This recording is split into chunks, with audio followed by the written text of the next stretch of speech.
on Twitter, I guess. I have a responsibility to defend my team, and when there's comments that are said, like, we beat the hell out of Missouri, all of a sudden now we're supposed to be afraid of them. This summer, people make hot takes, then you respond. I got a ton of respect for Coach Stoops. I think he's an unbelievable Hall of Fame coach. And so that was no shot at Coach at all. It was just letting everybody know this is a brand new Mizzou. This is a brand new program the way we're playing. We're 18-4 in the last 2 seasons. And so I don't think anybody should just expect that they're going to walk into Faurot Field and beat the hell out of us anymore. And so that was really all I was saying. And then just to the fans, man, I mean, I was just reminding them to have faith and believe. I'm a big believer in positive, contagious energy. And, it's easy to doubt. It's easy to be critical. Let's be unique. Let's be unique. Let's have an uncommon faith and belief in our team and our players and belief in Mizzou that we're going to find a way to win, which is exactly what happened. Kansas. Harris, left side, picks up his dribble. Goes off on the right wing to Zeke. Lob for Hunt. Deep catch. Big slam. Hunter Dickinson rocking that rim. And KU goes up 4. Throws it away. Zeke Mayo's got it. 3-on-1. Harris to the cup. Left hand layup good.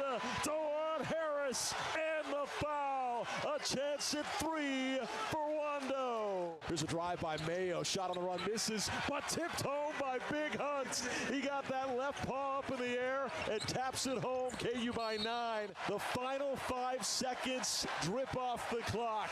His wagon's now loaded. His legacy cemented. Bill Self, KU's winningest coach of all time. What an accomplishment. Bill Self, now the all-time leader at the all-time winningest program in the country, in the history of college basketball. Great honor. I mean, unbelievable. You can rock. Chalk it up. The Jayhawks win. Win number 591 for Bill Self. Back-to-back wins versus North Carolina and Michigan State to become the all-time winningest coach in the history of the all-time winningest program. How does that sound? Well, it sounds good. It sounds like I'm elderly, which I'm gaining on it, but wasn't the prettiest ball tonight. That first half, God, we missed 5 layups and couldn't make a shot. Of course, they didn't shoot the ball well the whole night, but for the most part, other than about 4 ball screen coverages, I thought we did a better job guarding them, and they ran it down our throat. We made a couple of bonehead plays late, but for the most part, we executed down the stretch, and Ryland made a huge 3, and Hunt carried us, and a lot of good things. And then Juan played, closed the game out like a good point guard does.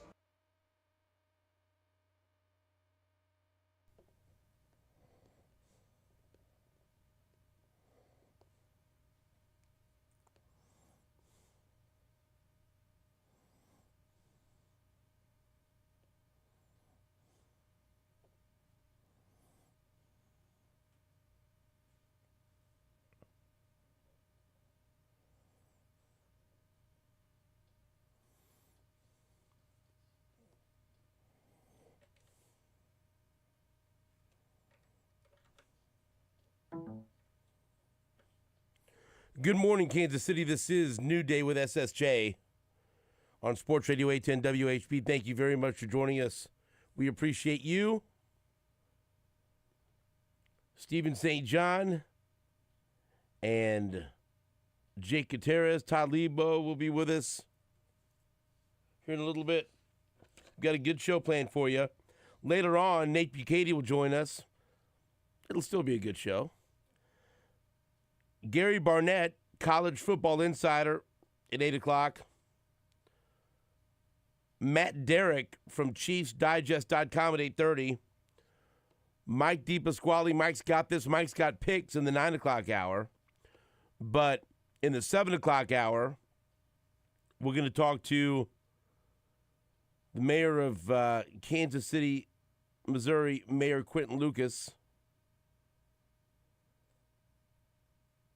Then after we chat with him, we will then talk with the Clay County Commissioner, Scott Wagner, will be with us. And then after we talk to Scott Wagner, we'll have Kansas State Senator J.R. Clays with us. And that'll all happen in the 7 o'clock hour, one right after another, to talk about the stadiums and what's going on.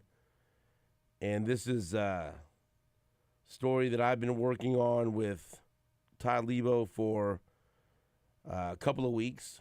And I will say, it's just fair to say that last week I reached out to the Royals and requested John Sherman to come on the show. And they politely declined at this time.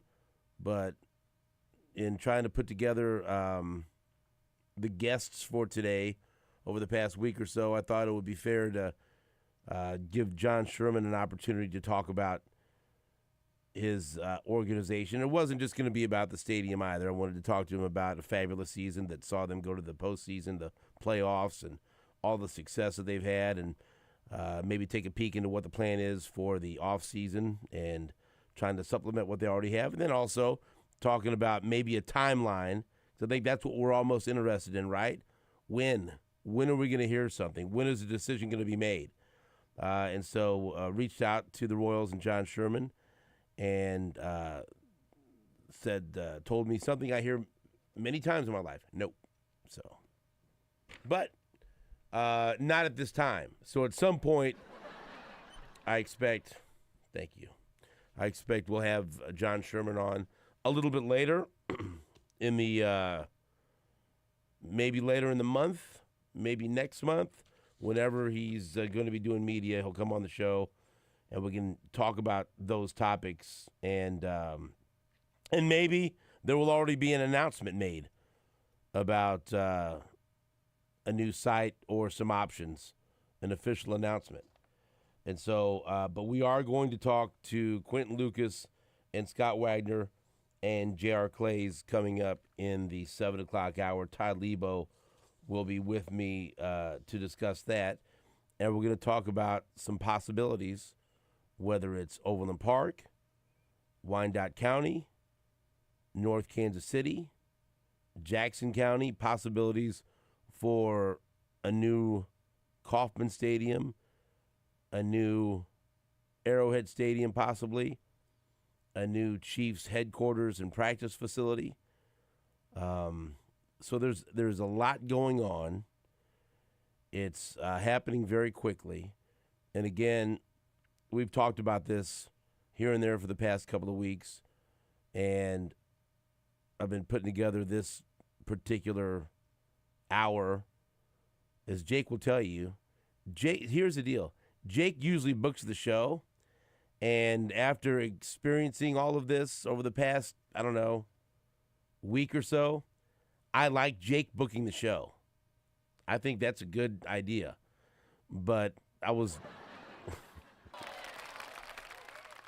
Hey, sometimes when you take over some tasks that somebody else does, it gives you more respect for what they do.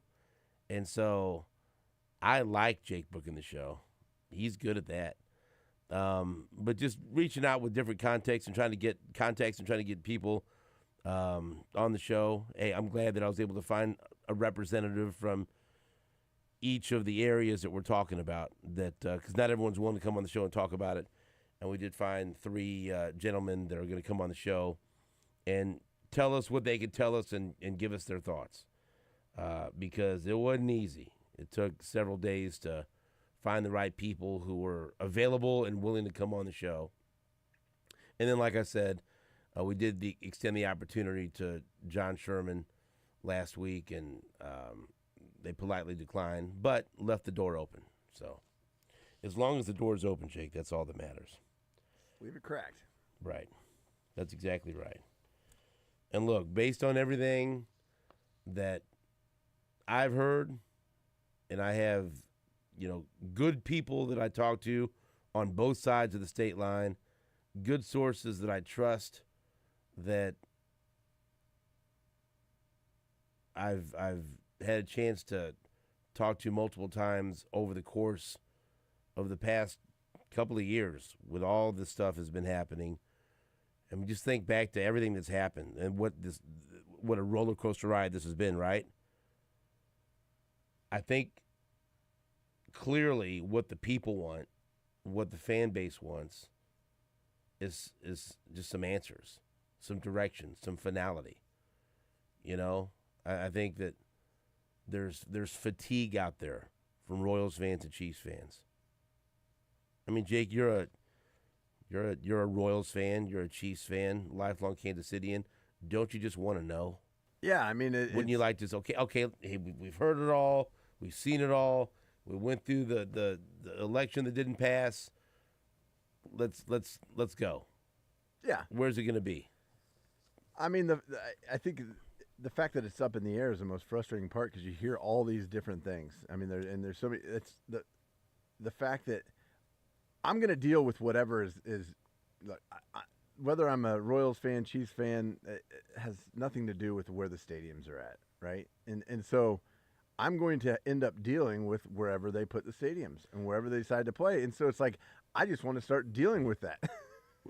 I think we can all agree at this point we just want them to be in the greater Kansas City area. 100%. That's my point. It's like as long as they're here, they're here. Yeah. And we'll eventually wrap our arms around it. I know some people might do it begrudgingly early on, sure, depending on where you live. But and look, there's nothing done. Okay, I'll give you an example. I talked to one person I trust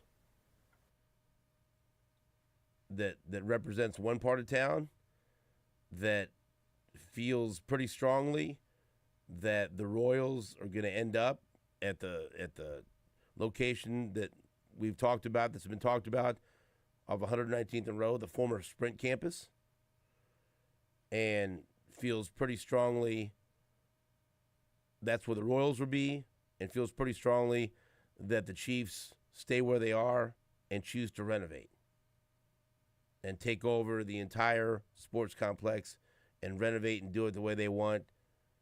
And then the Chiefs' headquarters and training facility then could end up maybe in North Kansas City. So that there's someone that feels strongly about that. I talked to somebody else last night that feels extremely confident that the Royals end up Sprint campus location off 119th and Row, and that the new Arrowhead, there will be a new Arrowhead, and it'll be in Wyandotte County.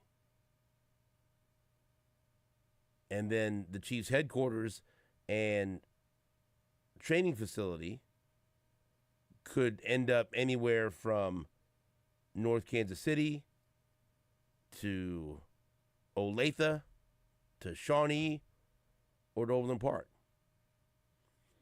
But those are the possibilities that we're talking about here.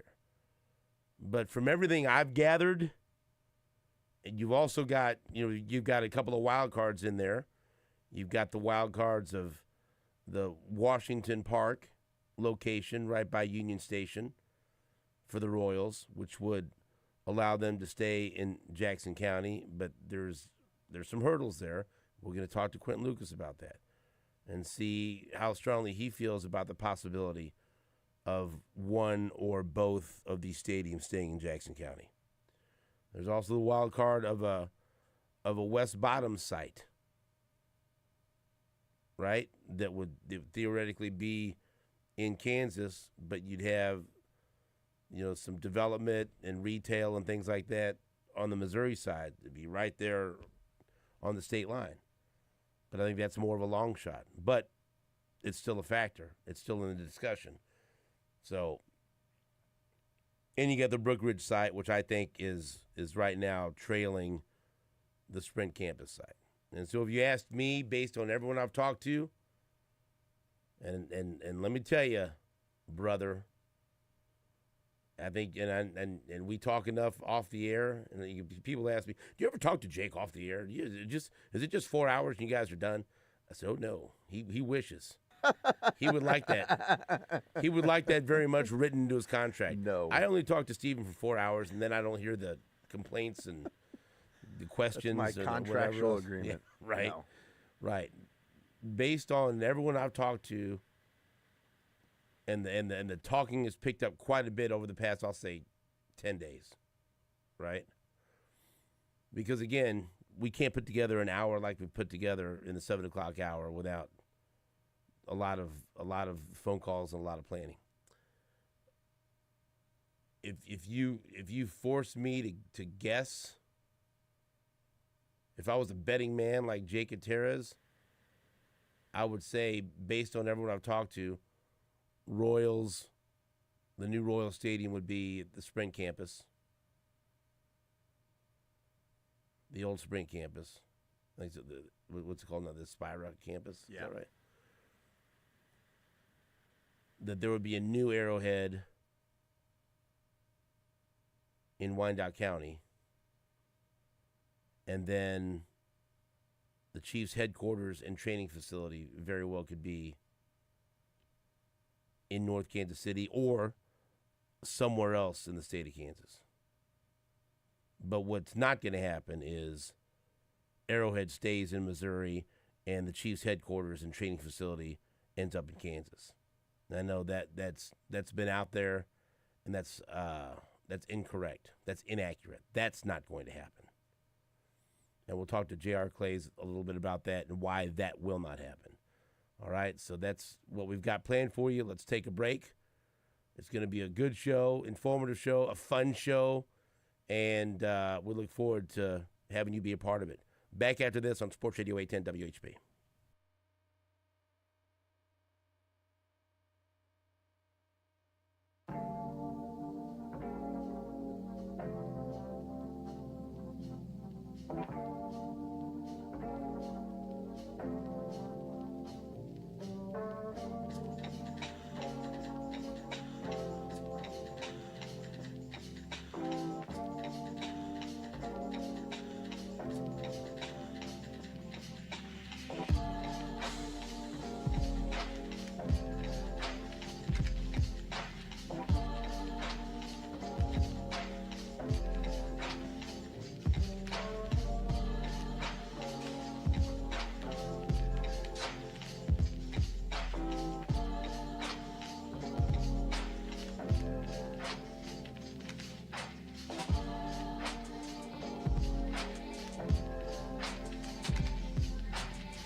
Welcome back to New Day with SSJ on Sports Radio 810 WHB.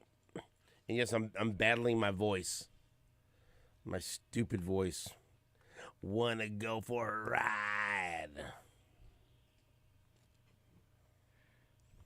Peter Brady. You like pumpkins, don't you? Yeah. Okay. Didn't you see them open up for somebody? I saw them play a movie theater in Norman, Oklahoma in 1992. Yeah. Before this album came out. Right. I knew Long you before. saw them before they were. Before they were something. I saw them again like 5 years ago here. Downtown, T-Mobile or Sprint, whatever it was called at that point. I did not see them last time around. They're a good show. Good show. I'm good. They played Starlight last time. I think Did they? I didn't see him then. I saw him before. I saw him at T-Mobile. Yeah. They played Starlight this summer.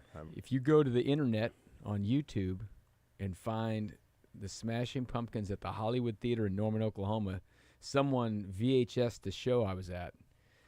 And it literally was camcorder. Yeah, it was like camcorder, and it's on YouTube. And it was it's where we would go to the Dollar Movies in Norman. And for some reason, it had something to do with they were supposed to come to Oklahoma City with the Smashing Pumpkins or the Red Hot Chili Peppers, and that show got canceled. Could have been bad times for Shusanti, something like that. And then so they said, well, we'll still got come. A bad dose. Yeah, and they said we'll still come to Oklahoma, and they found the Hollywood Theater in Norman. So there you go. Good story. I remember seeing the movie JFK in that theater as well. That's my two memories of that theater. The It's movie one of my favorite JFK movies of all time. and then Smashing Pumpkins. Top 10. Oh boy. I'm pretty sure, not 1,000% sure, but I think that night before we went to the Smashing Pumpkins, that I stole a Johnny Cash Country Christmas CD from Homeland Grocery Store because it was right by the door walking out. I don't feel good about it, but I still have that CD. It was Christmas. It was Christmas. You know.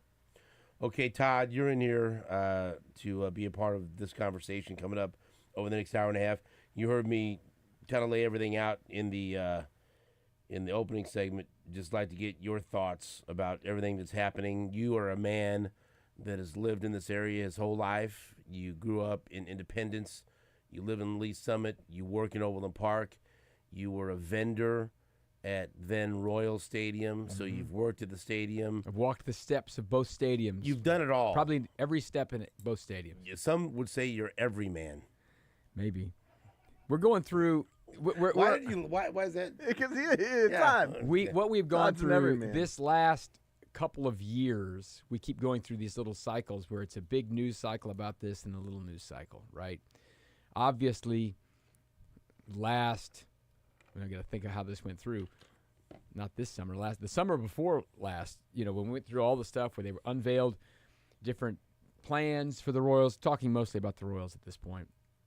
All of these plans for the Royals, and then they went on their listening tour. That was over a year ago they went on a listening tour, right? Because now it's 20. Did they listen? I think they did. Mm-hmm. But, we've seen all these, and I'm not talking about the people who are just out there making plans up and putting them on the internet.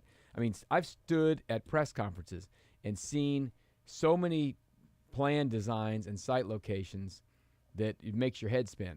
I went out last April or end of March and watched them physically sign leases that if this thing passes, all this stuff. So we're kind of through these things.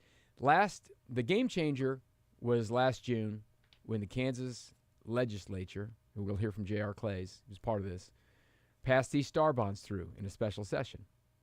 They passed the star bonds, and that opened up, and that wasn't easy. They had some people against it, but it opened up the state of Kansas, not just Wyandotte County or Johnson County, whatever. These bonds are available in the state of Kansas for a limited time till next July 1st, and they can add a little bit of time to the end of them. So that gave us a somewhat deadline for these two franchises to figure their stuff out. So every time we've talked to Mark. I've talked to Mark Donovan at training camp. I talked to Mark Donovan at the kickoff luncheon. I chatted briefly, not official press conferences, with Brooks Sherman, John Sherman, different times out there at the playoffs. John Sherman didn't like me asking him. We're sitting there talking about how fun it was to have the Yankees in town. I said, so what about the stadium? Because we got a ball game tonight. I was saying, do you remember when I was up at training camp and Clark Hunt was going to speak to the media this year? And I always call you because you're like my safety net. I said, is there anything I need to ask? And you said, you better ask him about the stadium. Got to ask about the stadium. And I did. So and then, did he like it? No. Did But he not like answers the questions. Right. Like they just had their midway point presser, 10 days ago with Clark Hunt. He talked about the stadium stuff, but they still say the same things. They have a deadline, but it's not a deadline. It's more of a timeline. But we're getting closer because when this whole thing happened last June, we're like, okay, well, they got a year to figure it out. And they all said, we're going to take our time, maybe by the end of the year. Now, maybe by the end of the year, it's certainly turned into, more like January probably, or even February. I don't know if the Chiefs are going to be announcing any big plans in January because they got football games going on. You remember how the stadium renovation plan got dropped last year? It was after they'd won the Super Bowl, I think. And it was because that was out there. We did it down in the Hall of Fame area, and they put the plans out, and no one liked the plans. So there are people that think they should announce sooner than later. I agree. They're trying to accelerate this thing. But now they're playing in December. Each cat and mouse. They're playing cat and mouse. They're not together anymore. This is where this thing is right now. I had someone tell me yesterday that he thinks they'll announce after the Super Bowl, and then I had someone else tell me that they've been encouraged to try to announce before January. To get something out there so they can get a feel for it. Yes. Just to say something, to present something. Like, okay, for the Royals, what they will do is they will present a site on the Missouri side and a site on the Kansas side. And just put their finger in the air and say, how's the wind blowing? And then we're going to decide from these two. Right. Which is what they did last time. And the thought was that they would do that maybe by the end of January. Now the thought is that maybe they do that by the end of December. Sooner the better for everyone involved, in my opinion. Give you more time to figure it out. I've talked to, I just talked to different, friends of mine or different people that I know that are fans of the Royals and Chiefs. Nobody knows what's going on. Nobody has any idea, any feel for where is the stadium going to go, where the favorite location is, which way the wind's blowing. And somebody asked me an interesting question. Okay, for people that don't know STAR bonds, the STAR stands for sales tax and revenue. Yeah. Sales tax and revenue bonds. Look, we just go over this like everyone knows this. Not everyone has studied up on this. And somebody asked, well, how come Kansas does that? How come Missouri doesn't do that? Missouri, I don't know why they don't. They should. But Kansas found a way to... But that's not a dumb question that somebody asked me. I go, Kansas started using these. This is how the entire Legends was built out there. Kansas Speedway, Nebraska Furniture Mart, Cabela's, all that stuff. It's a very successful use of STAR bonds. Not every use of STAR bonds in the state of Kansas has been successful. They've not all paid off. The Prairie Fire Museum over here was a STAR bonds deal. It has not paid for itself, okay, because they haven't had the traffic down there. They're trying to put the College Baseball Hall of Fame in there now to try to get more foot traffic through there. Well, you know what? Foot traffic was really good rolling up through Kansas Speedway and Nebraska Furniture Mart and Cabela's at the time. They paid those bonds off over there. That's the hope that sales tax pays for it. It's more of a use tax than you're just. It's a more refined sales tax because right now we're paying a 3/8 cent sales tax in Jackson County on everything you buy. Part of that money goes to the stadiums. We passed that back in the day. They established a district around the stadium or but around the sales tax, the STAR bonds it's the people who are there paying for it. Right. So right now, if I go to buy gas in Lee Summit, and part of that 3/8 cents sales tax goes to Kansas, the Royals and Chiefs stadium upkeep stuff. That's not how STAR bonds work. STAR bonds, you're right in the place. It'd be like if you bought something at Arrowhead, that pays for it. They established a district around whatever the stadium is. The Blue Hawk down here that just opened, that's a STAR bond thing. So we asked this question last summer. Why doesn't Missouri have this? Missouri doesn't have this because they failed to have this. That's the state of Missouri not doing it. That's a failure on their part to have a vehicle to help do these things. And let me tell you something, just on a side note. I emceed the grand opening, the ribbon cutting for the new Blue Hawk facility. Oh, my God, is that beautiful. Yeah. Now, we'll see if it gets paid off. People have to go use it and all that stuff. But they're going right across the street. They're going to have an entertainment district. Yeah. Not too much unlike P&L that's going to be fabulous. A lot of people live south now, so maybe that'll be their place to go. So the hard part. But that place is stunning. So that basically gets the state of Kansas, not entirely off the hook for government money, but this is tax money, but it's coming from people using the place. In Missouri, right now, the Jackson County emphatically said no to a new sales tax. So that's a big hole in the budget for any stadium over there. So we're going to have Mayor Lucas on here at the top of the hour. He's representing Kansas City, Missouri. He's the mayor of Kansas City. He can help clarify what they can do in the city to get some money. But the state of Missouri is a whole other deal. Governor Parsons is leaving. Mike Kehoe is going to be the new governor. I talked to Mayor Lucas up at camp, and I said, when Kehoe had won the primary, it was obvious he was going to be the governor. And he said, yeah, this is a good one. This will be good for stadiums, but it ain't going to be that good. They don't want to subsidize stadiums. Everybody's got their hand out for something in Missouri right now on stadium fronts. So, I mean, listen, this is Governor Parsons was a Chiefs season ticket holder. He's unabashed Chiefs fan. That's not what we have here in the governor. So, and if you run on, I'm cutting everything and I'm not going to waste money, passing money out to football teams is not going to get your base excited. Like you said, in the state of Missouri, all the colleges want money. Yeah. The Cardinals want money. The Blues want money. Right? So you got to pick and choose or say no to everybody. And guess who is coming up soon? This doesn't get talked about, but T-Mobile Center. Mm-hmm. It's almost 20 years old. What are they going to doll it up for? Concerts? They still going to try to get a team? I know there's WNBA talk now. Would they play there? Would they play somewhere else? Don't know. There's a lot of things going on. So this would be fun to talk to someone from each one of these little entities. And this is not all the government entities, because this is not someone from the state of Missouri. No. Jackson County has been fighting with Kansas City. I mean, that's what happened last time out, So we'll see where it goes. Jackson County, the legislature, tried to get something on the ballot in November. They could not get it through to even get it on the ballot in November, to get another tax that was going to be Chiefs only. They couldn't get it done there. Did the Chiefs want to stay in Jackson County and they feel like they can get something voted through themselves to get some money? I don't know, man. On the ballot, they told they could get on the ballot in August or November of 25? Yeah. I mean, you think you can do that? And they'd be on their own. And on their own. No Royals on there?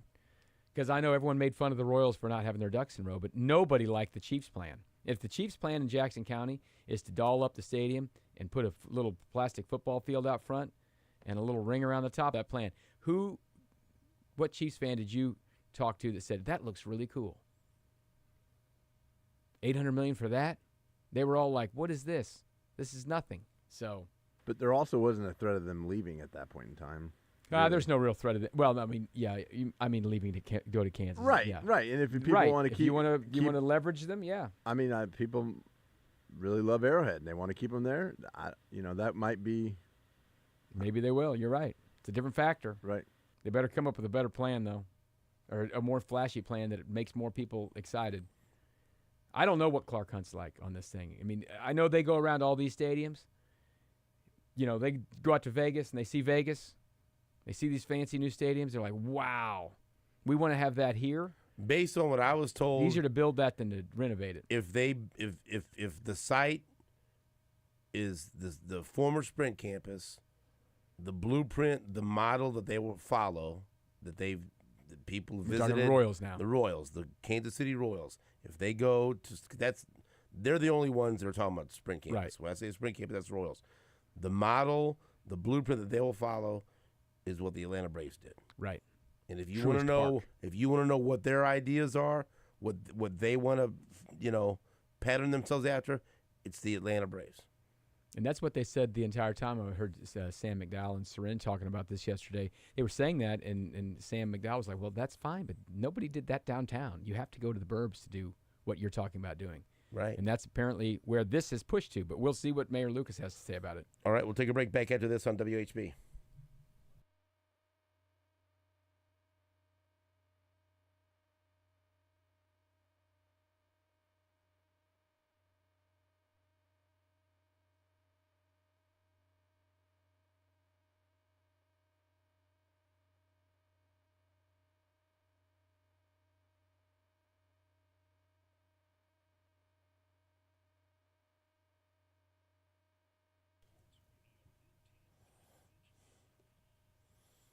Stephen St. John here for QC Kinetics.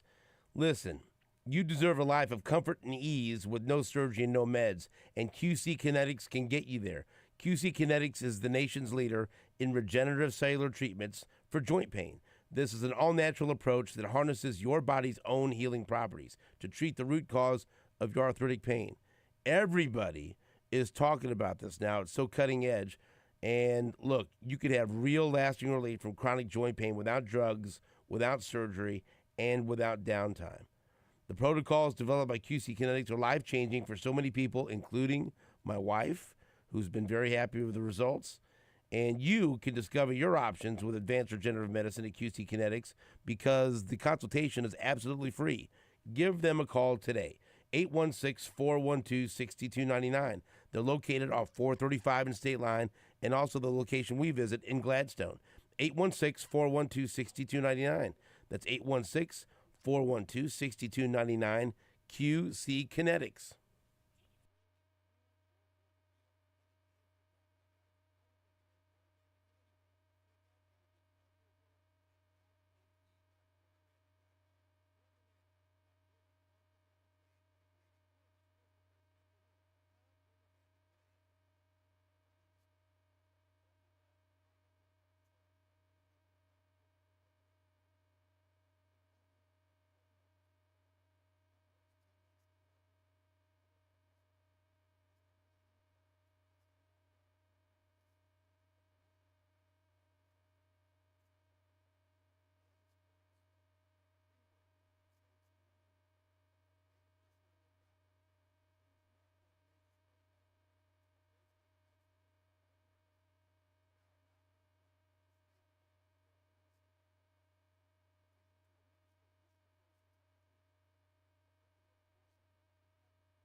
Welcome back to New Day with SSJ coming up at 7 a.m.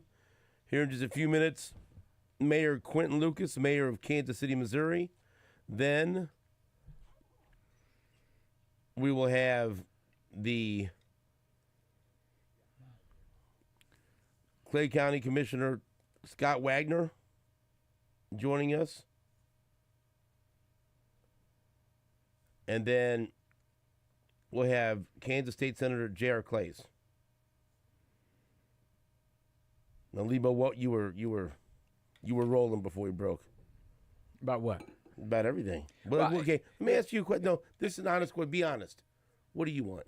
As you, private citizen Todd Lebo, what would you like? I want to go back in time Can't. to 15 years ago Can't do that. downtown Can't do that. baseball. Can't do that. Yeah, It's not I happening. do think there is something cool about downtown baseball, but maybe they've missed the timing on that. So maybe the suburbs are a better place for baseball now. It's not. Maybe. It's and not. not like It's not. not like here. Did he answer the question? No, he didn't. You know what? What do I you think want? the coolest I mean- thing I want, the coolest idea that if you could just make it happen, what they talked about up in Clay County, the neighborhood ballpark in North Kansas City, I thought was pretty cool. I mean, like, really would be a neat thing. It would. And they have a great plan. But I am an old guy now. I see traffic everywhere. I mean, that's just what I see. They have a pretty good plan for that. Because I know that off 29 you can get there. For me personally, in Lee Summit, not a very convenient place to get to. It doesn't Out seem here like for baseball is not very convenient for you to get here. There's nothing convenient for you. No, there's not. You know what would be convenient for me? Plop that brand new stadium down there where they've stopped building the Cerner campus, where Bannister Mall was. That'd be convenient for me. But that's not a plan. That's not a plan. No. By the way, there's 2 buildings there, and that'll be the end of that party because nobody goes to work anymore. What do you think are the chances that the Chiefs decide to stay where they are and renovate? I still think that's slim. Unless the only way I think that happens is if Clark Hunt, if they just totally cheap out and go for the way that costs them the least amount of money. That would be out of their renovating. pocket. And that would be renovating because the Star Bonds are going to pay for a lot of stuff, but it's not free out there. Chiefs are going to pay for some stuff. Okay, it'll still cost them a lot of money out there to build something. They won't all get paid for free. I've heard up to around $700 million, and So it could be more. Here's the interesting part, and Clark Hunt is on record on this subject, and as is Mark Donovan. You know, they've got this new private equity money available for NFL teams Yes. if they want to dip into the fund, and they have said they will not do that. They do not want to dilute any of the shares of their family. You know, they've got 4 kids who own 25% of the team apiece. They do not want to dilute that to go get money to build a stadium. NFL teams will start doing this to start cash out, you know, to get some money in their pockets, but then they've lost part of their team. You know what I mean? The Hunt family has no interest in someone else owning part of their team. So if they have to come up with some money, they're going to have to come up with some money. And do they want to do that? To what level? You know, I don't know. Because, by the way, we always look at Clark Hunt as like, okay, you're the guy who owns the Chiefs. He's not the guy who owns the Chiefs. He's got a brother, a half-brother, and a half-sister who each own a 25% chunk of the team. And they're all in this trust. I mean, so you just don't think about that. I mean, I think they're all together on a lot of things. But what if someone's, you know, came to you and said, all right, we're going to do this. We need $200 million. And you might go, well, what do you mean you need $200 million? So I'd have to talk to some people. you might have to talk to people. You might have to move a couple things around. I don't know. So I'd have to talk to a lot of people. I think the chances of the Chiefs being at Arrowhead Stadium renovated and the Royals being in Kansas City, slim. I don't think both teams are going to be in Jackson County. I think that's like less than 5% chance they're both in Jackson County. Still hasn't answered the question. You won't. I'm not trying to like put you on the spot or whatever. Not trying to I just corner think you. like what would you like if you could pick Todd Lebo, it's up to you. the viable options here. What do you think you'd like best? I would like the It's, Chiefs to stay at Arrowhead because I like Arrowhead where it is. Now, did that kill you to say No, that? No. I like that. That's what I say too. And then I want the Royals to move in the West Bottoms. You want the Royals to go to the West Bottoms? Yeah, Even worse traffic. Bah. I didn't expect him to say that. that's the He wild doesn't, card. he The doesn't wild want him card you anywhere out mentioned. here by No, himself. I like to but stay away from but me. don't get it twisted. I'm not asking you guys what the best plan is, Right. what the best deal is, I'm just privately, selfishly what you want. Yeah. I think downtown baseball, maybe I'm still thinking it can still work. I still would have liked it a whole lot more 2006. Can't go back in time, dude. Things happen for a reason. If I could turn back time. You got to go back in time. We'll be right back after this. Mayor on- Lucas wants downtown baseball. He'll Well, tell us how to work. We'll talk to Mayor Quentin Lucas after this on Sports Radio 810 WHB.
New Day with SSJ is presented by Walker Medical Linen Services, locally owned and operated. HLAC certified to the highest medical laundry standards. Walker has partnerships with hospitals, surgery centers, and medical clinics in and around the metro area. Walker Medical Linen Services in Kansas City and online at walkermls.com.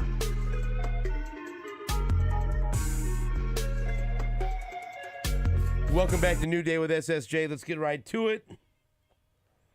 We have the mayor of Kansas City, Missouri, Quentin Lucas, on the line with us.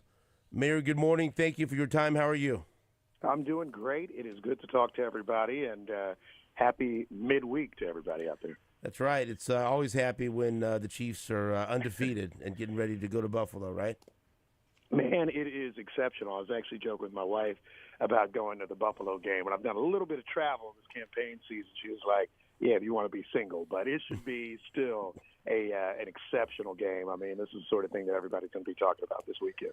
All right, Mayor, obviously everyone's talking right now about the stadium issue, and you're no stranger to that. And so basically what we wanted to have you on to talk about is maybe just give us an update and where things are. We've heard, different sites thrown out there now. We've heard about, Washington Square Park. And we're hearing now more about Overland Park and Wyandotte County and the West Bottoms. But, so many people that live in Kansas City, Missouri and live in Jackson County want to know how things are looking for the Royals staying on the Missouri side, staying in Jackson County, if it's a real possibility that the Chiefs could stay where they are and renovate. Just give us your thoughts on where things are right now. Let me start off by saying this, right? I think everybody is a little bit exhausted by this conversation. You have probably been covering this, I'll be honest, since the last Trump administration. I've been talking about it all that time. The teams have been talking about it. It is time for decisions. From the Missouri side and what Kansas City have worked on, I'll split the Royals and the Chiefs. First on the Royals. The city of Kansas City, my office, myself, other staff, have had in excess of probably 21 meetings or calls with the Kansas City Royals about downtown baseball. Those are active. They are ongoing. They are as recently as several days ago.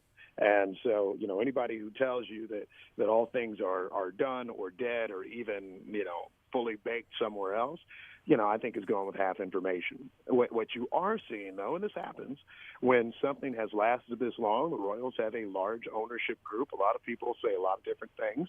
I think they try to feed their sources, what it is they may be wanting or lobbying for. But I think the reality is this. The Royals do need to pick a site. I think the city of Kansas City and the state of Missouri have put together a compelling package that can share with them how you handle infrastructure costs, how you can address certain stadium funding costs, and frankly, something that should impress you and every person in the listening area. I'm a Democrat. The governor-elect of Missouri is a Republican. I've talked to both Republican leaders in the Missouri Senate and Missouri House.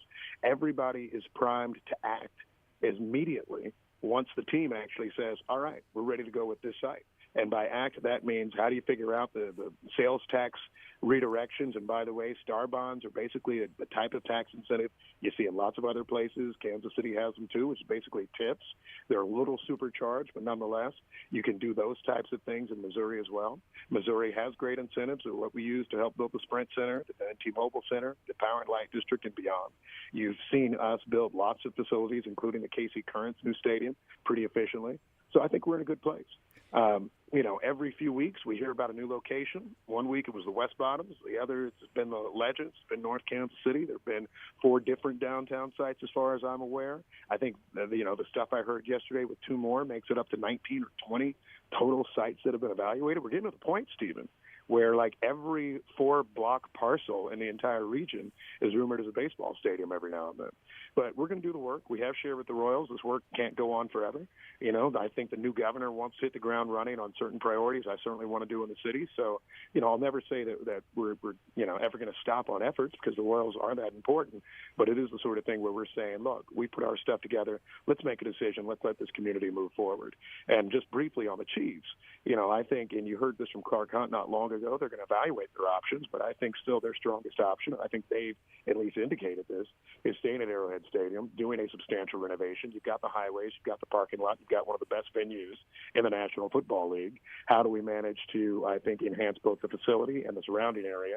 And I think that is something that's more of $1 billion to $1.5 billion rather than a $3 billion project anywhere, with a bunch of Hunt family money, by the way, on a new dome in Kansas or Missouri. Mayor Lucas, Todd Lebo in here with Stephen St. John as well. And I wanted to ask you about this Washington Square Park area, because there's another layer of things that have to happen, right, if you're going to be involved in stopping a park from happening because of the Parks Department. Can you talk us through, in somewhat simple terms, what would have to happen if that were the place where the Royals decided was the best spot for them? So, a lot of talk has happened with Washington Square Park. Any of you who may not know that park, that's next to Crown Center, that's next to Union Station.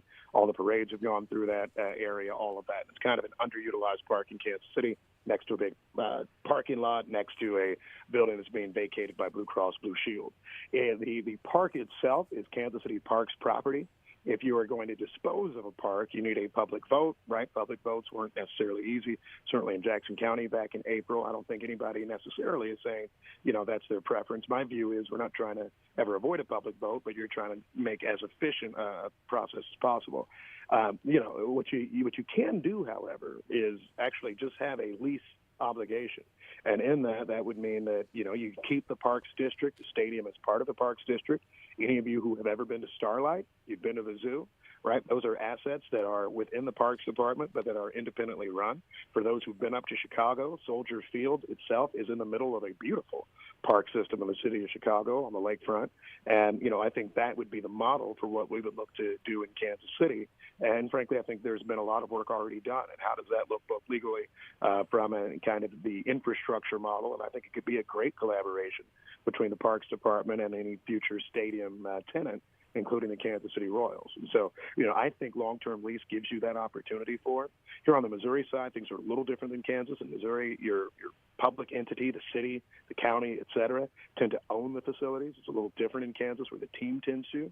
That creates different tax liability issues for the teams. I'm going to get real in the weeds here, but for some who are wondering, all right, why not just build in Wyandotte County immediately? Part of what you would need is another local tax break or abatement on top of what would be star bonds in Kansas. Frankly, it's just, it's complex everywhere. But I do think if you looked at that Soldier Field within a park model, so it's still part of the park system, it's still part of it all, you're able to get it done pretty efficiently and effectively. And I think it could be a great asset for Kansas City, like Starlight has been since, I believe, the 1950s. Okay, so a couple of questions I've heard people ask. What would the plan around Washington Square Park be for economic development? And then also, if it's, and I'm just putting a number out there, it's $1 billion to build a stadium. How do you get there without a public vote? Yeah, a few different things. One, I think first, in terms of Washington Square Park, nearby economic development, you've got a few things working in your favor. First of all, you already have, and I'll start on this. You've got ample parking in the area already. And this doesn't mean necessarily vouching for one side versus others, but you got 15,000 or so structured parking spaces within close walking distance. If you go even within a mile, and frankly, for all of you who's parked at the Truman Sports Complex, myself included, some are walking that far, you have about, I think, 30 to 35,000 spots. You can almost fully park the stadium in very close walking distance. Any of you who have been to Crown Center lately, if you've done Celebration at the station, if you've done Boulevardia, other events, you see actually you can figure out how to get certainly what would be the average crowd in and out pretty efficiently. Outside of even the Crown Center area and Union Station, just north of Washington Square Park, the railroads, you guys know, near the old Bob Jones shoes, all of that, you've got ample surface parking. You've got an area that is ripe for development opportunity. And frankly, you have a few things that help, right? Great public transit, at least comparatively for Kansas City that's coming in. That's both streetcar, bus transit. Every part of the region is connected to downtown Kansas City, whether you come from the Northland, Johnson County, Independence, Wyandotte County, Leavenworth, or Lee's Summit, right? Every road leads there. So you really do have generations of a model for how you do ingress and egress. I think that's better than other suburban sites, including on the Missouri side as well. And, I think that you have an opportunity for strong collaboration with Crown Center, which itself continues to have surface parking and other developmental opportunities. And so, I think that downtown, as we have seen over recent generations, can help spur great economic development. And you know what? You don't have to believe me. Look at every one of these light apartment towers that's been built, right? Say what you will about T-Mobile Center, the Power and Light District. Maybe you don't go there all the time. But we have 3 new apartment buildings. There's a plan for a 4th one that is just going through the approvals now, all of which charge pretty high rents, all of which are almost fully leased, and all of which are changing the skyline of downtown Kansas City.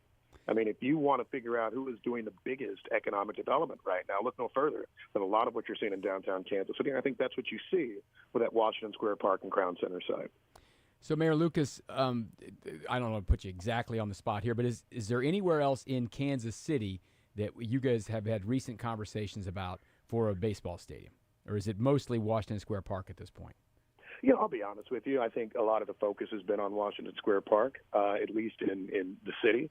We don't abandon the other sites. There still is a giant empty star printing press on the East Crossroads location. And, I think that campaign was unfortunate in some of frankly, there was a short time frame. I think there was strong anti-messaging. And I'll note I was golfing out at Swope Park, and a guy came up to me who voted no, and he said, yeah, I just wanted more details, but they're going to stay, right? And so I was like, well, man, you didn't help.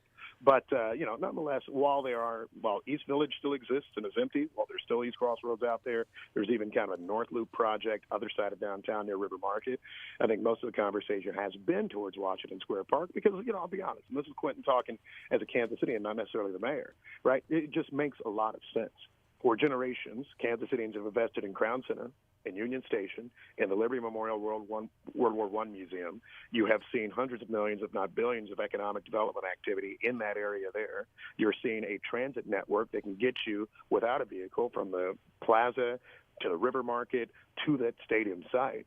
I mean, there's just a lot to be said there for if you're looking to build a downtown ballpark, which the Royals have been saying for years, you don't get more quintessentially downtown and urban than that one. And that is, of course, as to your question, where most of the conversations have been of late. Mayor Quentin Lucas is our guest.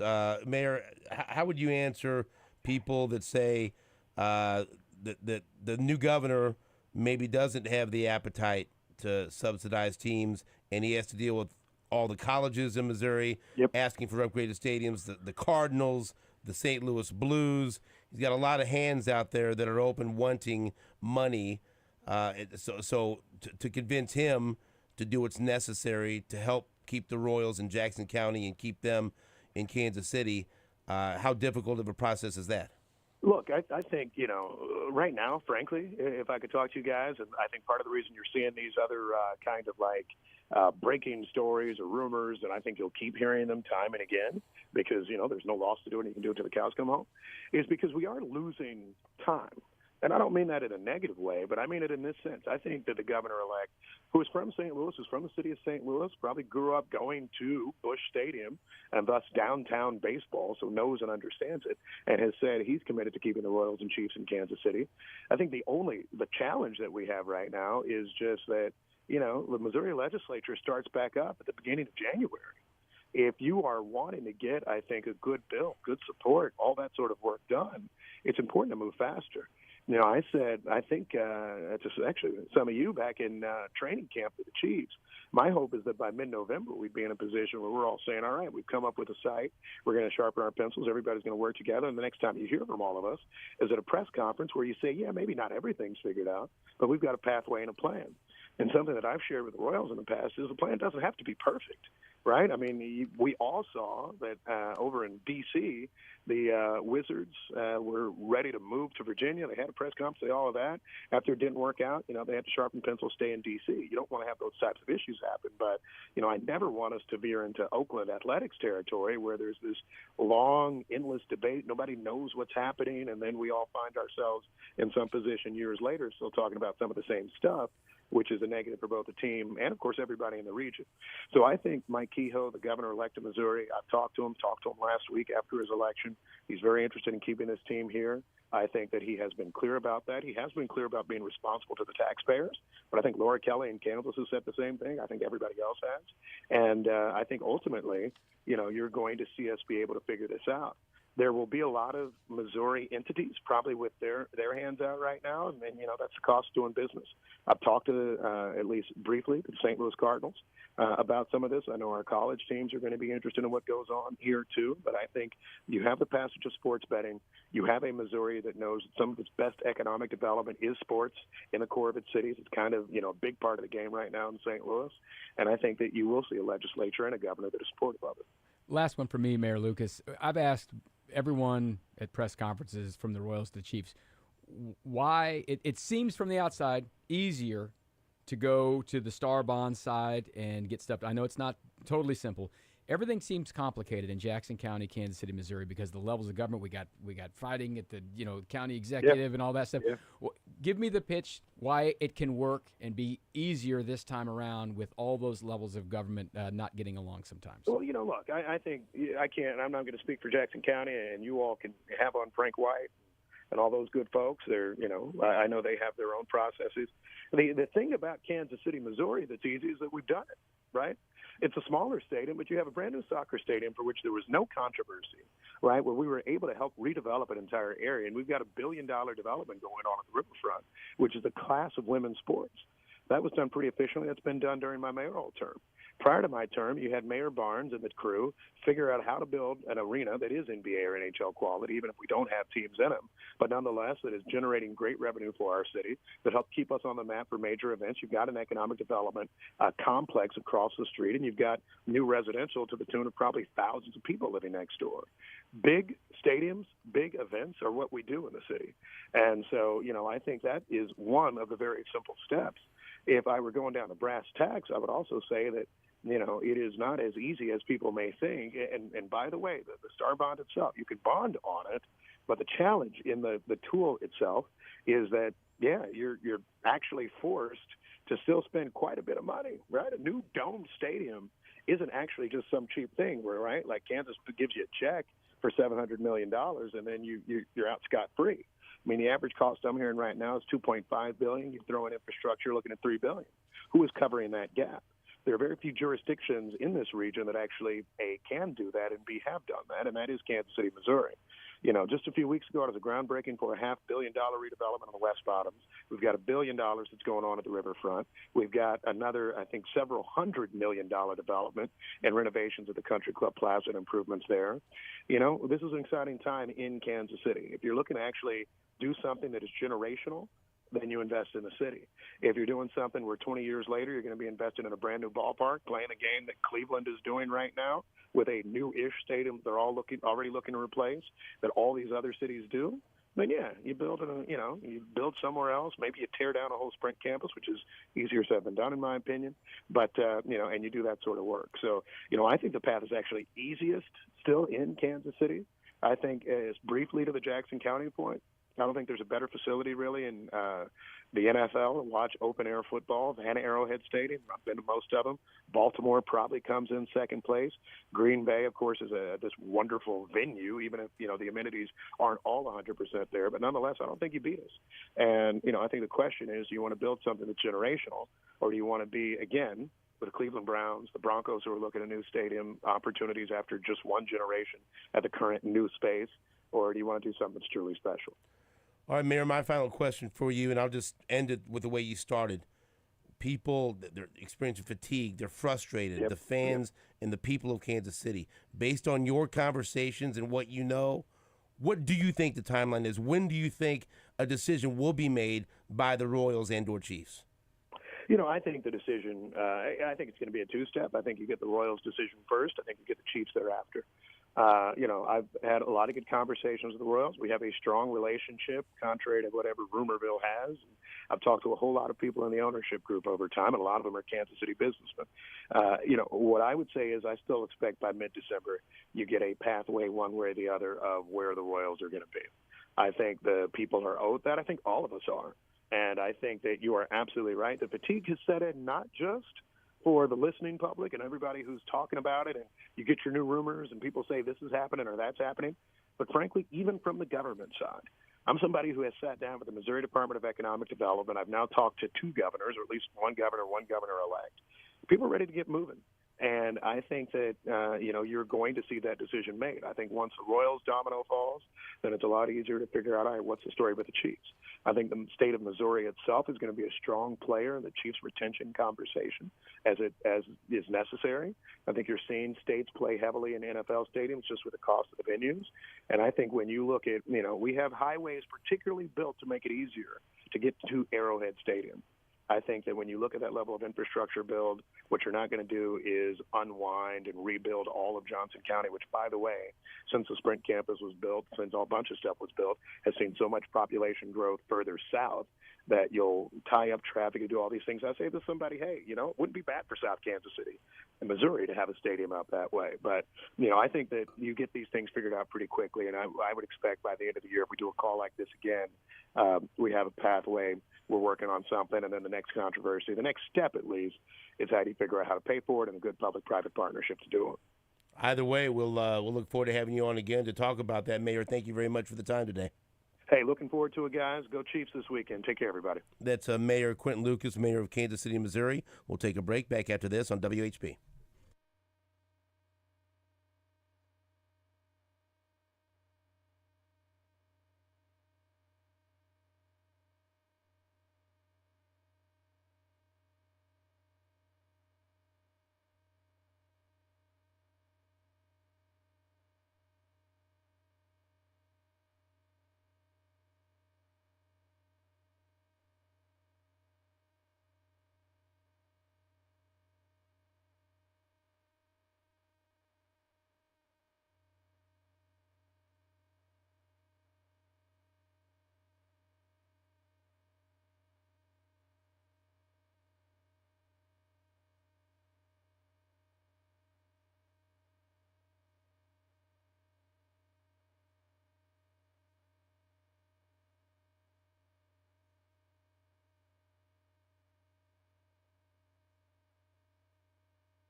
thank you to Mayor Quentin Lucas, mayor of Kansas City, Missouri, for coming on the show.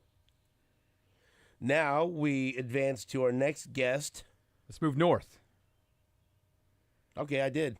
Move north. I have. Let's talk to Scott Wagner, who is the Clay County Commissioner, the Western Commissioner. Scott, good morning. How are you? I'm doing well. Thanks very much for having me. Scott, obviously there's a lot of talk, a lot of excitement, but also, as the mayor mentioned in the last segment, a lot of fatigue and frustration just from fans and people in the area because we thought that there would be some type of resolution by now. And all along, North Kansas City and Clay County has been a factor. And it still is a factor. And I'd like just to get your thoughts on maybe how big of a player North Kansas City and Clay County still is to perhaps being the home of a new Royal Stadium, or even a Chiefs practice facility and headquarters, a training facility. Maybe just give us an idea of where North Kansas City is in the equation. Sure. Happy to. And, I think we are where we were even a few months ago as far as what makes this property and this location so good. And the reality is that whether it's the Royals, whether it's the Chiefs, if the idea is you want to construct essentially a district for your team where you can have something going on, not just during game day, but 365 days a year, then you have that opportunity in North Kansas City. I mean, there are not many places downtown or downtown adjacent where you have, 90 to 100 acres altogether, where you can do, stadiums, practice facilities, and other developments around it, whether it's retail, whether it's residential, and so on and so forth. And if we are to take,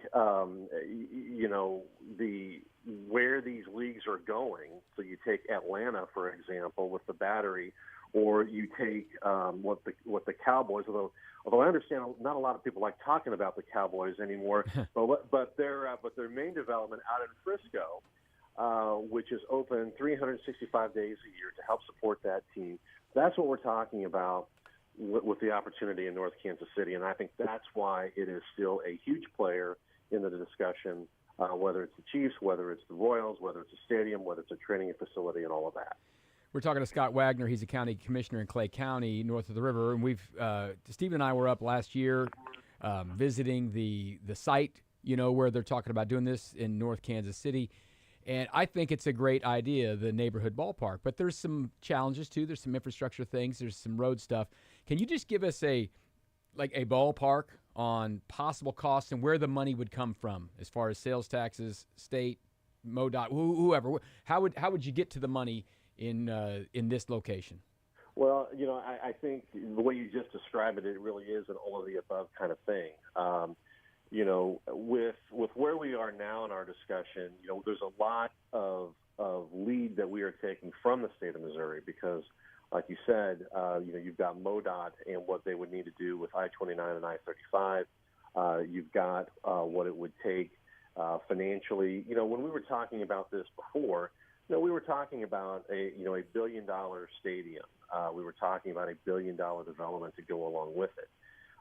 And to your point, it requires financial involvement from the state, from the city of North Kansas City, and from Clay County, and in which case it requires some level of something that we would probably have to put in front of the voters. And that's really one of the keys in all of this is, as you look at all these sites that are being talked about, whether they're in Missouri and Kansas, everyone talks about, well, I'm going to put incentives out there. Well, yeah, and so are we, but incentives are only one part of it. What we certainly learned this last time was you're going to have some funds that are coming forward from the taxpayers. The question was asked of the people of Jackson County. They decided against that. We were prepared to put out a question to Clay County. But I would just caution to say here's what the numbers are going to be because, quite honestly, even though we're having discussions, we don't have a final number of what it's going to take. But I think it is clear that you're going to have a state incentive. You're going to have a local incentive. You're going to probably have to put something out there in front of the voters so that there is money coming into the deal.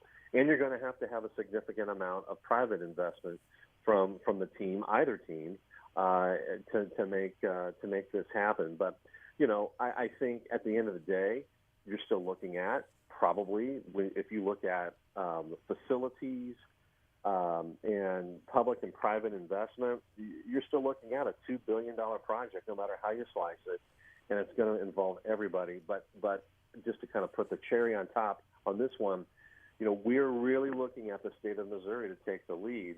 But for them to take the lead, the teams have to say, here's where we're going.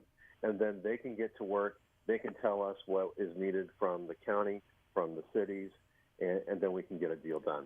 Do you feel like the state of Missouri has the appetite to provide money or incentives for something like this? Because we don't really know. It's a new governor coming in, maybe Right. not as friendly as Governor Parsons was on some of these things. Right. I that is actually the least of my concern because that was one of the reasons why so many folks were looking at that primary for the governor's office, for the governor's race, because we certainly had in that 3-person primary 2 people who said not interested in doing this sort of thing. Yes. Fortunately for us, the one that won is interested in this sort of thing and has given every indication to us that whatever he can do to be supportive to get a deal done, he's ready to get a deal done. Okay, and look, and I'll just give you some things based on what I've heard. You can confirm or deny or just not say anything. Sure. From North Kansas City, you mentioned a vote for a half-cent sales tax. So there was a poll that was put out for that. Okay. Yes. And so what is the certainty or the level of confidence that would pass? Because obviously it didn't in Jackson County. Right. Well, Jackson and Clay are a bit different. The polls that have been done, at least on that question, have been pretty positive, actually. But polls are one thing. The other thing is when you actually go to the voter themselves. And I think our feeling is that whether it's a half cent or anything else, you've got to give the voter a reason to say yes. So what's in it for them? And that's one of the things that we are talking about, with the state, with the team, is that, our intention would be, if it came to it, to put something in front of voters that gave everyone a reason, not just in North Kansas City or in the Kansas City portion of Clay County, but even someone in, Excelsior Springs and Lawson and Holt, areas that maybe some of your listeners, well, hopefully there's some of your listeners who are from there. But I guess what I would say to them is, if this is going to be a good deal, it's going to be a good deal for everyone in the county. And so, but that is why it is so important to us for the team to say, here's where we want to go, so that we can then put a deal together that makes sense for everybody, not just financially for the project or financially for the team, but that makes sense and provides value for everyone in Clay County. And hopefully we will get to that point. Okay, so I've been told that with Governor Kehoe, that if he's looking at these 2 possibilities in the state of Missouri for a new Royal Stadium, whether it's Washington Square Park or North Kansas City, that he may actually find Clay County more appealing because it will require less state funding. Is that fair to say? I wouldn't say less, because I couldn't tell you what it would take for Washington Square Park, but what I could tell you is that the route to that is much easier because there's existing state law and state incentives that are favorable to communities like North Kansas City, where if you wanted to do it, you could do it. You wouldn't have to go through the state legislature to do that. That same avenue is not available for Washington Square Park. So as I understand it, and I can be corrected by anybody, the route to get what you need to have an equivalent value, if you will, is you'd have to go through the state legislature to do it. Well, that can become very problematic because, even though we may have a governor that's favorable to a facility in Kansas City or anywhere for that matter, there are those in the legislature who are less so, right? And that creates issues and problems. Dollar amounts aside, the pathway to come to North Kansas City and provide incentives to North Kansas City are much easier. Okay, so a less complicated pathway. That makes sense. Todd? Scott Wagner, Clay County Commissioner, is with us here. So just to be clear, there has to be a public vote with Clay County for sales tax. You won't be able to do this without the sales tax, correct? I think based on what we know and the importance, as has been demonstrated as to having, if you will, money now into the project where you have dedicated funding coming into the project, it's our understanding, unless something were to radically change, that there would be some sort of ask to the voters of Clay County, just as there was in Jackson County. I don't know that is avoidable, and at this point, nothing convinces me that that's avoidable. Scott, I'll just leave it with this. Do you have an idea of a timeline based on any conversations you've had or heard with the Royals or even the Chiefs? Do you have an idea of when a decision is going to be made? Well, my understanding and based on what I think the timelines they have, I would expect some sort of decision to come in the next few months because, and I say that because if anything is requiring something to go in front of voters, my guess would be that would have to come next year. So in order to make, and create an opportunity to at least have something that's developed by 2029. I mean, I think, last time the discussion was we want to have something going on by 2028. Well, that time has passed. So I think at a minimum to be able to reach something like 2029, you've got to have something out there by next year, which means you got to make a decision here, in the next 3 months, I would think. But, as we've learned, sometimes that timeline changes.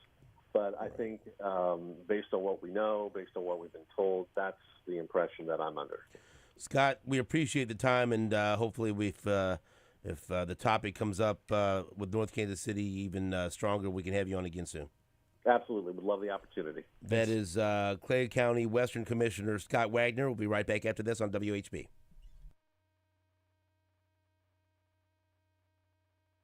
Stephen St. John here, and let me tell you something I'm very excited about. Jake likes when I'm excited because sometimes I'm angry. He likes excitement more. I'm excited about my good friends with Randy Curnow because they are brand new partners with New Day with SSJ and Sports Radio 810 WHB. That's why, hey, today's Curnow Day with SSJ. And I went to Randy Curnow Buick GMC in KCK because of the people. Great people there, and that's why I bought my new Acadia Denali at Randy Curnow GMC. I am so excited. Their team of sales experts, they were awesome. They have an average of over 10 years with the dealership, and they believe in building lasting relationships, and you know what? So do I. It was a great experience buying at Randy Curnow Buick GMC.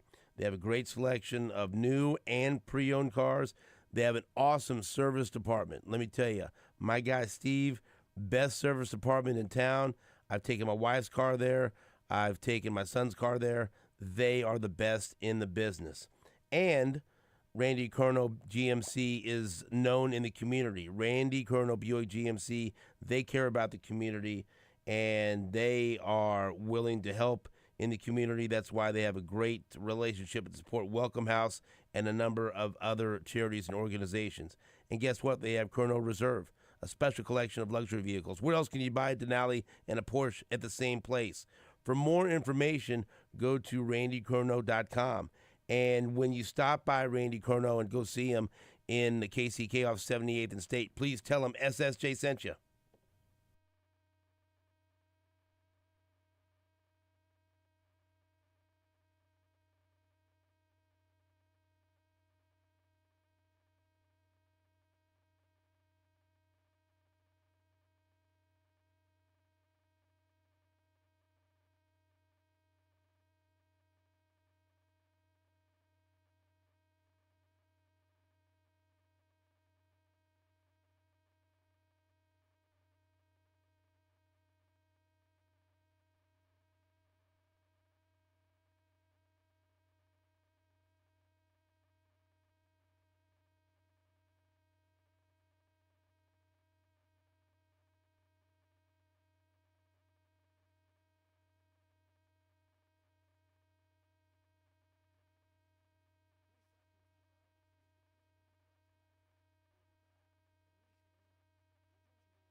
Welcome back to New Day with SSJ, Stephen St. John and Todd Lebo. Now we're joined by Kansas State Senator J.R. Clays.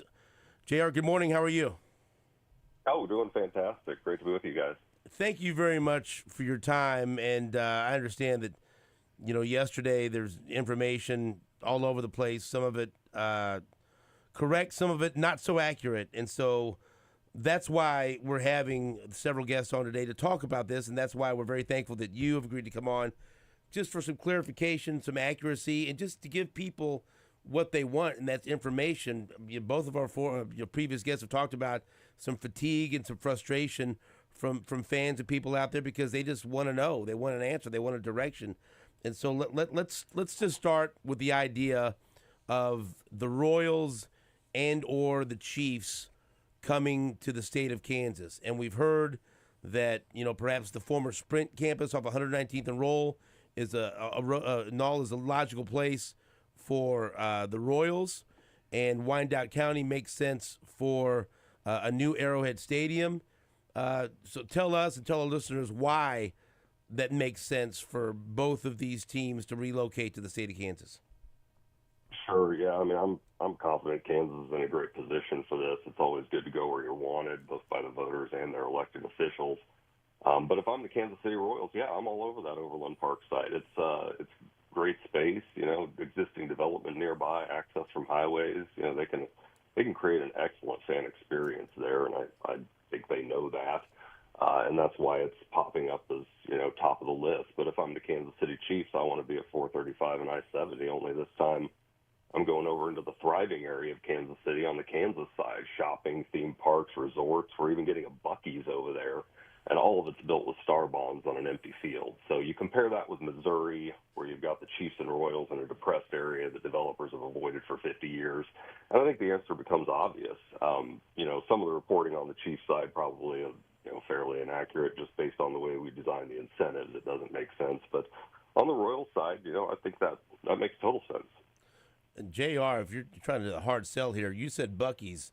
You're trying to get me on board here. Now hold on. I've seen the idea of that. That's not nothing. That's a big deal, Todd.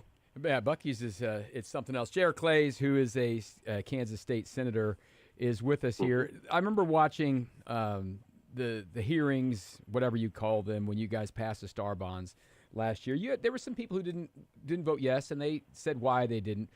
Tell me why the star bonds work. Why will they work for this? Because I know star bonds haven't worked on every time that they've been used in the state of Kansas. Why would star bonds work for this particular thing? Let's talk first about a Chiefs stadium out in Wyandotte County or wherever they put it. Why would star bonds work for this?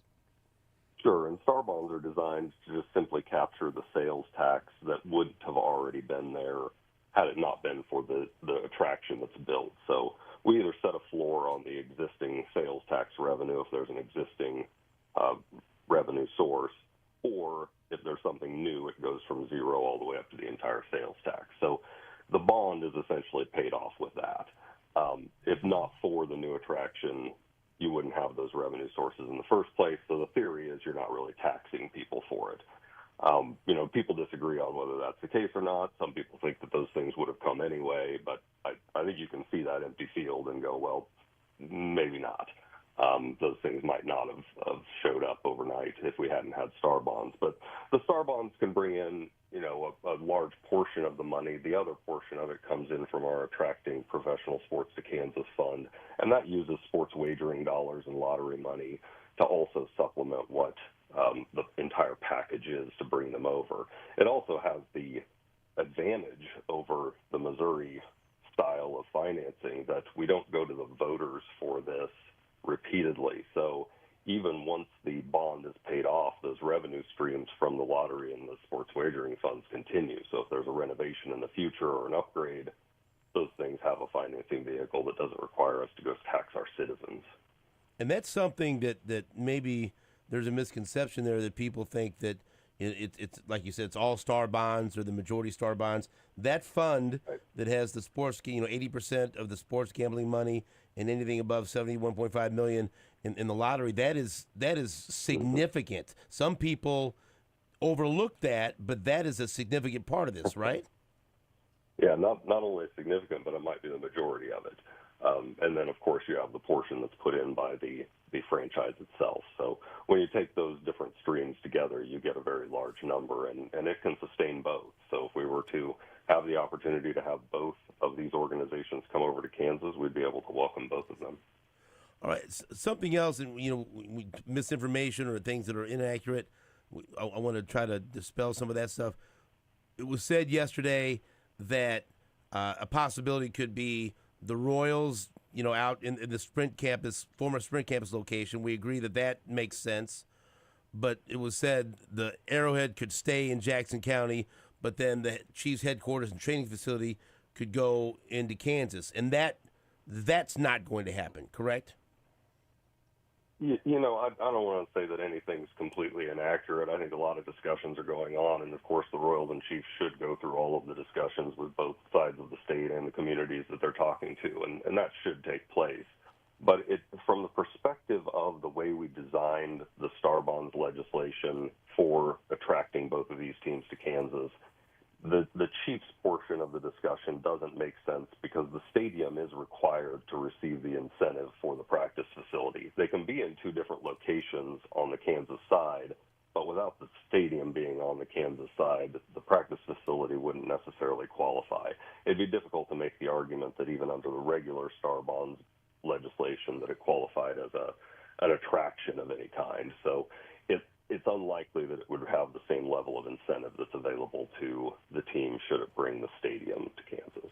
We're talking to J.R. Clays. He's a state senator from Kansas about stadium issues. We've had Mayor Q on from Kansas City. We had Scott Wagner on from Clay County. Now we're talking on the Kansas side.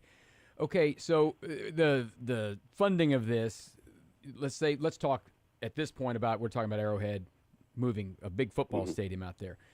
So money from Star Bonds, probably not enough to cover the whole thing.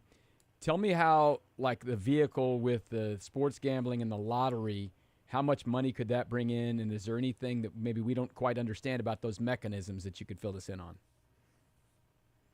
Sure. The Star Bonds, you're probably talking about roughly half or a little less than half of the state-supported portion of it. On the portion with the Attracting Professional Sports to Kansas Fund, just the foresight in that was awesome, by the way. Our former speaker putting that together ended up being a great idea back when it happened. And now you see that we're able to put the dollars in there from both sports wagering and from the excess lottery revenues. And what you end up with is a fund that can pay off the payments on a bond. So when we construct something, we're bonding it out over, 20, 30 years. That can sustain, potentially a $1 billion bond on these. So it's, roughly 30-something million to 40 million a year gets you a $1 billion bond. So as long as that fund continues to have that sustainable revenue inside of it, and of course it will grow over time. So 2030, 2031, when this happens, it will have a serious amount of money just sitting in it. But after that, it will have revenues moving forward. How much money would the Chiefs have to put in a project like this? I know that you don't know exactly what the stadium is, but I mean, how much ballpark are we talking about there? Yeah, it's hard to tell. The discussions that I've heard is just round numbers, but you might put 300 to 350 in something in Missouri. You might put anywhere from 700 to $1 billion into something over on the Kansas side. But it's certainly the money that we're able to put together is far more than what Jackson County's sales tax increase would have been. Okay, and one other question, and so obviously the focus for a new Arrowhead would be in Wyandotte County. It's a perfect place for it. As far as the Royals, we've talked about the former Sprint campus. That would be, you think, would make more sense or more desirable than a location that's been talked about in Brook Ridge or in the West Bottoms? Well, I would, but I'm not the one making the decisions here. I mean, I think that's a great site and a great location for the Kansas City Royals and should be at the top of their list. And I have no special knowledge of whether it is or not, but it certainly would be if I were looking at it. When, based on anything that you've heard or any conversation you've had, because this is what most people want to know, what's the timeline here? When would you hope that the Royals and/or Chiefs would make a decision and give some clarity to the situation? Yeah, the Chiefs have been pretty clear about what they want to do timeline-wise, and they're under more pressure timeline-wise than perhaps the Royals are. But the Royals certainly not taking their sweet time going through this process. So I would suggest that it's probably going to start occurring before the legislature reconvenes in the second week of January, and we'll have some more clarity at least on where they're going, both teams. And the last thing from me, JR, I know it's like July 1st is when the star bonds, I don't think the words expire, but whatever. Can there be an extension? Tell us on the deadline there at the state level. Yeah, there's a 1-year extension available should it be necessary, but I don't believe that it will be for at least the Chiefs. We really put that in there for the Royals, just not knowing what their timeline was. And also, and finally, we talk about the stadiums, but like you said, the Chiefs headquarters and practice facility, there's sites besides Wyandotte County that where that could end up landing, correct? Mm-hmm. Yeah, so the way we designed the legislation is so that they could put the stadium in one spot, like perhaps in Wyandotte County. They could put the practice facility and headquarters in another location, should it be in Johnson County or another, and they could create a star bond district around both using this same legislation. So they would have the ability to create commerce, development in that area. Well, JR, we appreciate you coming on the show and offering this information, and hopefully when something happens, we can have you back on and when we have more of a definitive answer from either the Chiefs or the Royals. But we really appreciate your time this morning. Yeah, great. Thanks, Stephen. Thanks, Todd. Appreciate being on. That's State Senator J.R. Clays. So, 60 Minutes with Stephen St. John. You love this. Don't make that face. No, you know what? You just like to poke the bear. There's a lot right there. I covered it all for you right there. All sides. Jake? There's a lot to consider from all of these sites. There's a Here's lot what of I'll tell you. Here's what we heard a lot of people talking about the deadlines. They all had a different answer. Yep. I mean, of course they did. That's what's going on. And that's not, and then guess half of it. And guess who gets frustrated the most? Stephen St. John? No, the fans and the people. Yes, absolutely. Because we just want to know. You just want to know. I like the mid-December answer the most. Quick. How about tomorrow? We'll be right back after this on WHB.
New Day with SSJ is presented by Walker Medical Linen Services, locally owned and operated. HLAC certified to the highest medical laundry standards. Walker has partnerships with hospitals, surgery centers, and medical clinics in and around the metro area. Walker Medical Linen Services in Kansas City and online at walkermls.com.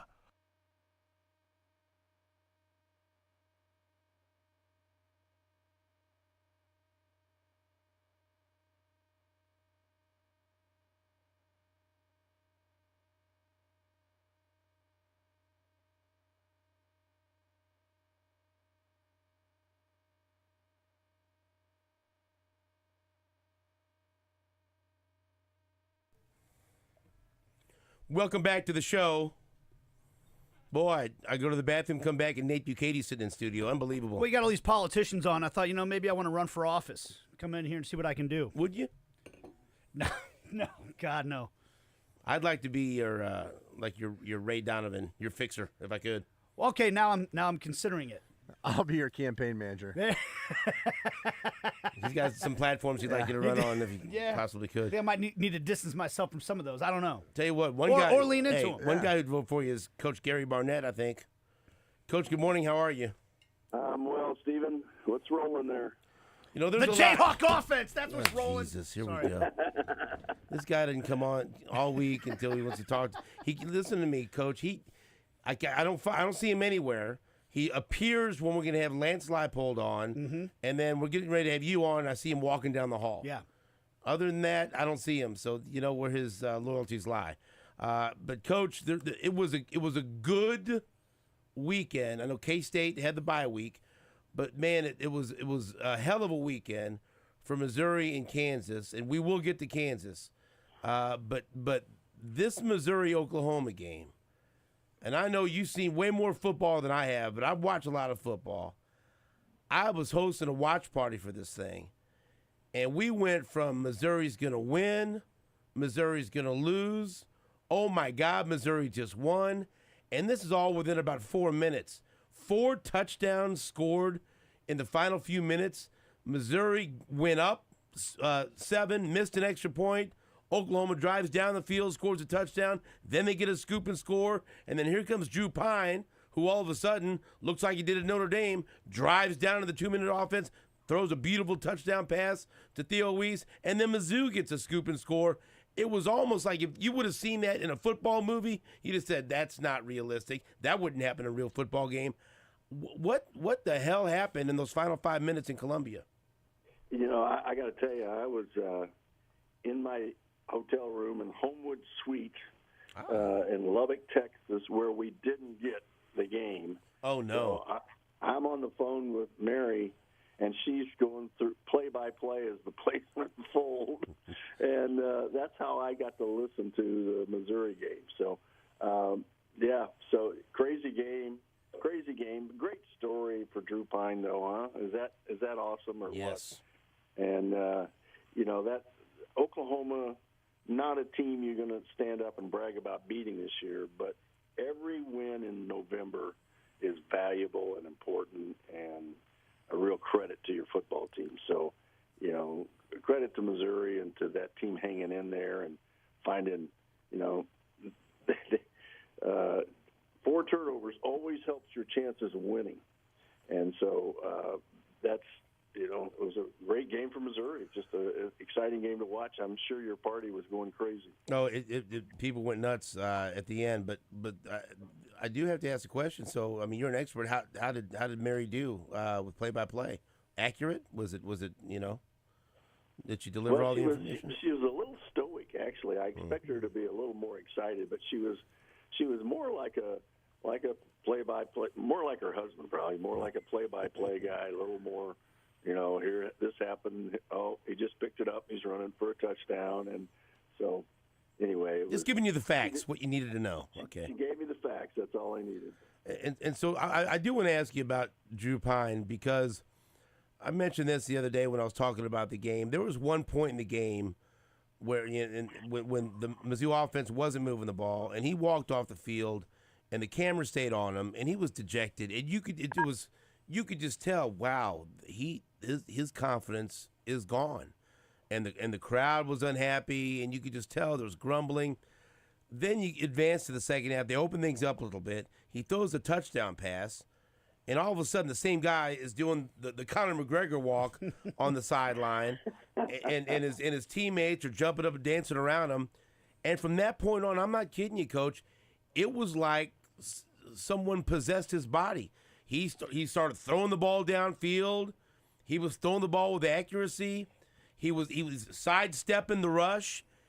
Pocket presence came back. It was unbelievable. And it's just a reminder of how powerful confidence is, right? We forget that these guys are out there, they're human beings, and if they don't feel right, if they lose their confidence, their performance suffers. But then when the crowd got behind him, the team got behind him, he had a taste of success, all of a sudden he looked like a totally different person. Well, you're right. It's all about confidence, but don't dismiss the probability that either Coach Drinkwitz or somebody on that staff just gave him a pat on the back and just reinforced, why he's there and what got him there and those sort of things, because that's what you do. I mean, as coaches, you got to pick these guys up when they're down, and sometimes you got to put them down when they're up. And so it's, I'm sure an aspect of that played into it. But at the same time, you got to give the young man credit for absorbing it, for taking a different look and approach to it, and understanding the confidence piece of it, and stepping out and doing it. There's a reason that he was a Division I Notre Dame recruit, and so he's got to remember that, and he did. And so it's a great story. And now, and you remember that, hey, I've got Luther Burden and Theo Weiss down there. They'll come up with some 50-50 balls. And now, man, this is going to be a tough game, because I think, and look, the college football playoff rankings reflect it. They have Missouri at 23, but they have South Carolina at 21, even though South Carolina has lost 3 games. That front seven is fearsome, and this is a very talented football team, and they're favored by 12 at home over Missouri. What do you make of this matchup? Mizzou going on the road to South Carolina and 12-point underdogs. Well, I think that's probably about right. I mean, the stop rate for South Carolina's defenses, they're 10th in the country in stop rate. 74% of the time, they're getting the ball back, and that's such an important stat. And for example, Missouri's 33rd. And so, at home against a team that's on a roll like South Carolina is right now, they're playing really well, and quarterback's got some confidence. I don't know if you got a chance to see them play, but they're playing with a lot of confidence right now. So I can see why it's a 12-point underdog, and not knowing whether who's going to play quarterback, and the production that we've had from Pine hasn't been great till this last week. It was good, but still you only average 5.3 yards per pass, and so that all that plays into those percentages, and that stop rate is huge. All right. So who's your pick? It sounds like South Carolina, but I gotta get it on the record for Jake. You know that. Yeah. All right. Well, I like South Carolina in this game, probably by the spread. Okay. All right. Let me tell you something. This Nate Bukaty is itching. He's over there jumping around in the seat. There have been weeks when he goes, I'll ask about Kansas last. This guy, go ahead. I'm not going to hold you back anymore. Go ahead, get him, guy. It's a lot of mixed emotions, honestly, because there's a part of me that's like, man, if we had just seen this offense play a little bit like this the first 3 or 4 weeks of the season, you're looking at a totally different year. Be happy with what you got. But over the last month, Coach, the offense, this KU offense has looked like the offense they had last year. And they go out and they beat, Iowa State. I think everybody else in the Big 12 is kind of rooting for Kansas right now to ruin everybody else. They're going to do it again this weekend. But I'm curious, as you look at it, this offensive, rebirth of this team, is it did it really just take an offensive coordinator this long to figure out how to use the pieces? Is there something else that happened? Like, what do you see in this transformation of the KU offense this season? Nate, I'm looking at the turnovers for this game against Iowa State. I see nothing but zeros. To me, that's been the single biggest issue for Kansas. I mean, we go back and you can go to every game, and it's 2, it's 3, many threes in there, turnovers. And you can't survive turnovers in this game. It maybe once, but you can't survive them over the course of a year if you keep doing it. And so, to me, that's the biggest difference in this team is the fact that they're not turning the ball over, and then they're turning around and running the ball. You got the balance that they have, and 237 yards on the ground. That's a lot of yards against a really pretty good defense. And so the combination, the fact that you can be balanced, the fact that you don't turn the ball over, because their defense, they're ranked 99th in the stop rate. Only 56% of the time are they stopping the other team. So you better be scoring, and that means you can't be giving it back to them on a turnover. To me, that's the biggest difference. It's pretty obvious. Even you could see that. Yeah, like it is of note, and they're taking on a BYU team this weekend that is leading the Big 12 in interceptions. They've got 16 picks on the year, and Lance Leipold pointed out to us 11 different guys, I think was the number, have intercepted a pass for BYU. Sounds like that's going to be a pretty big key in this game. What do you see in this matchup between Kansas and BYU? Well, BYU's coming off a really, really difficult football game, and I don't know if you guys got a chance to watch that.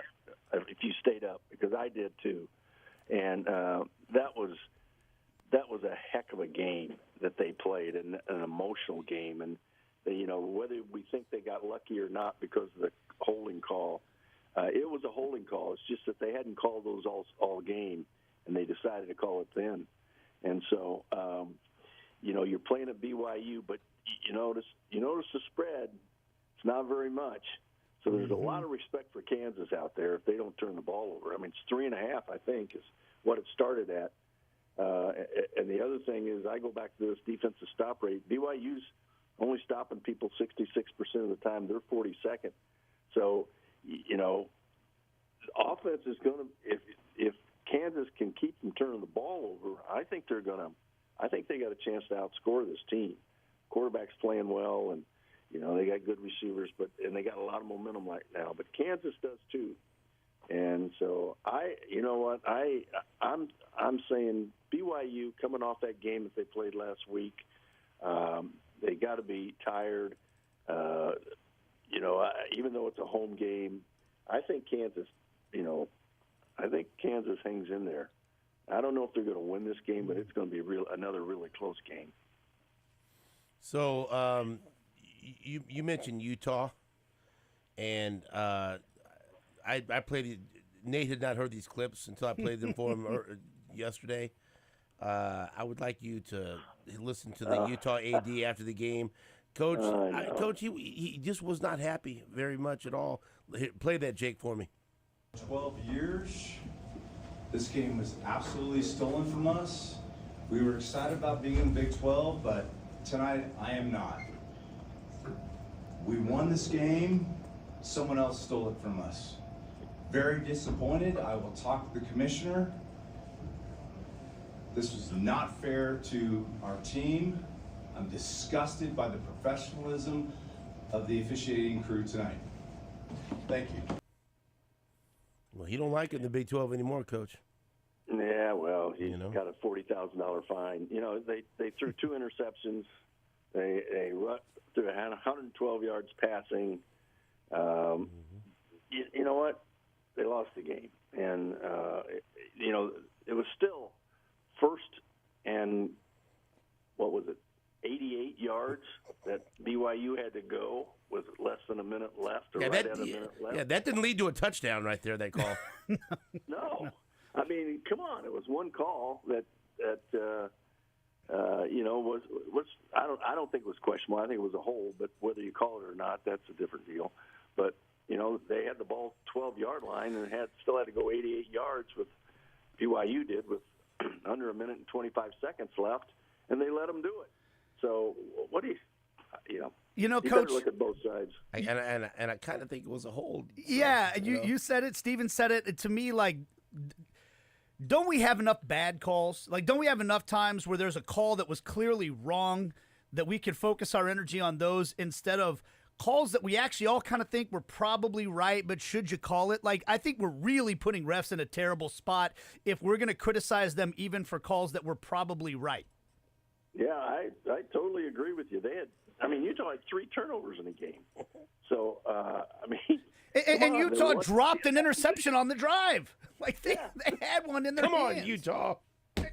Well, anyway, we're all mad at Utah now. Coach, did you say Kansas pulls the upset in Provo, or? I didn't say that, but I wouldn't be surprised by it. I'd bet Jake's money, but not mine on that. Well, I'd like to bet Jake's not money. Much left. I was going to say, if there was any left, it's all like you it's said. all cryptocurrency, right. but that's Bitcoin's blown up. That's great. Okay, so now here we go. The wild last couple of weeks has made this matchup even bigger.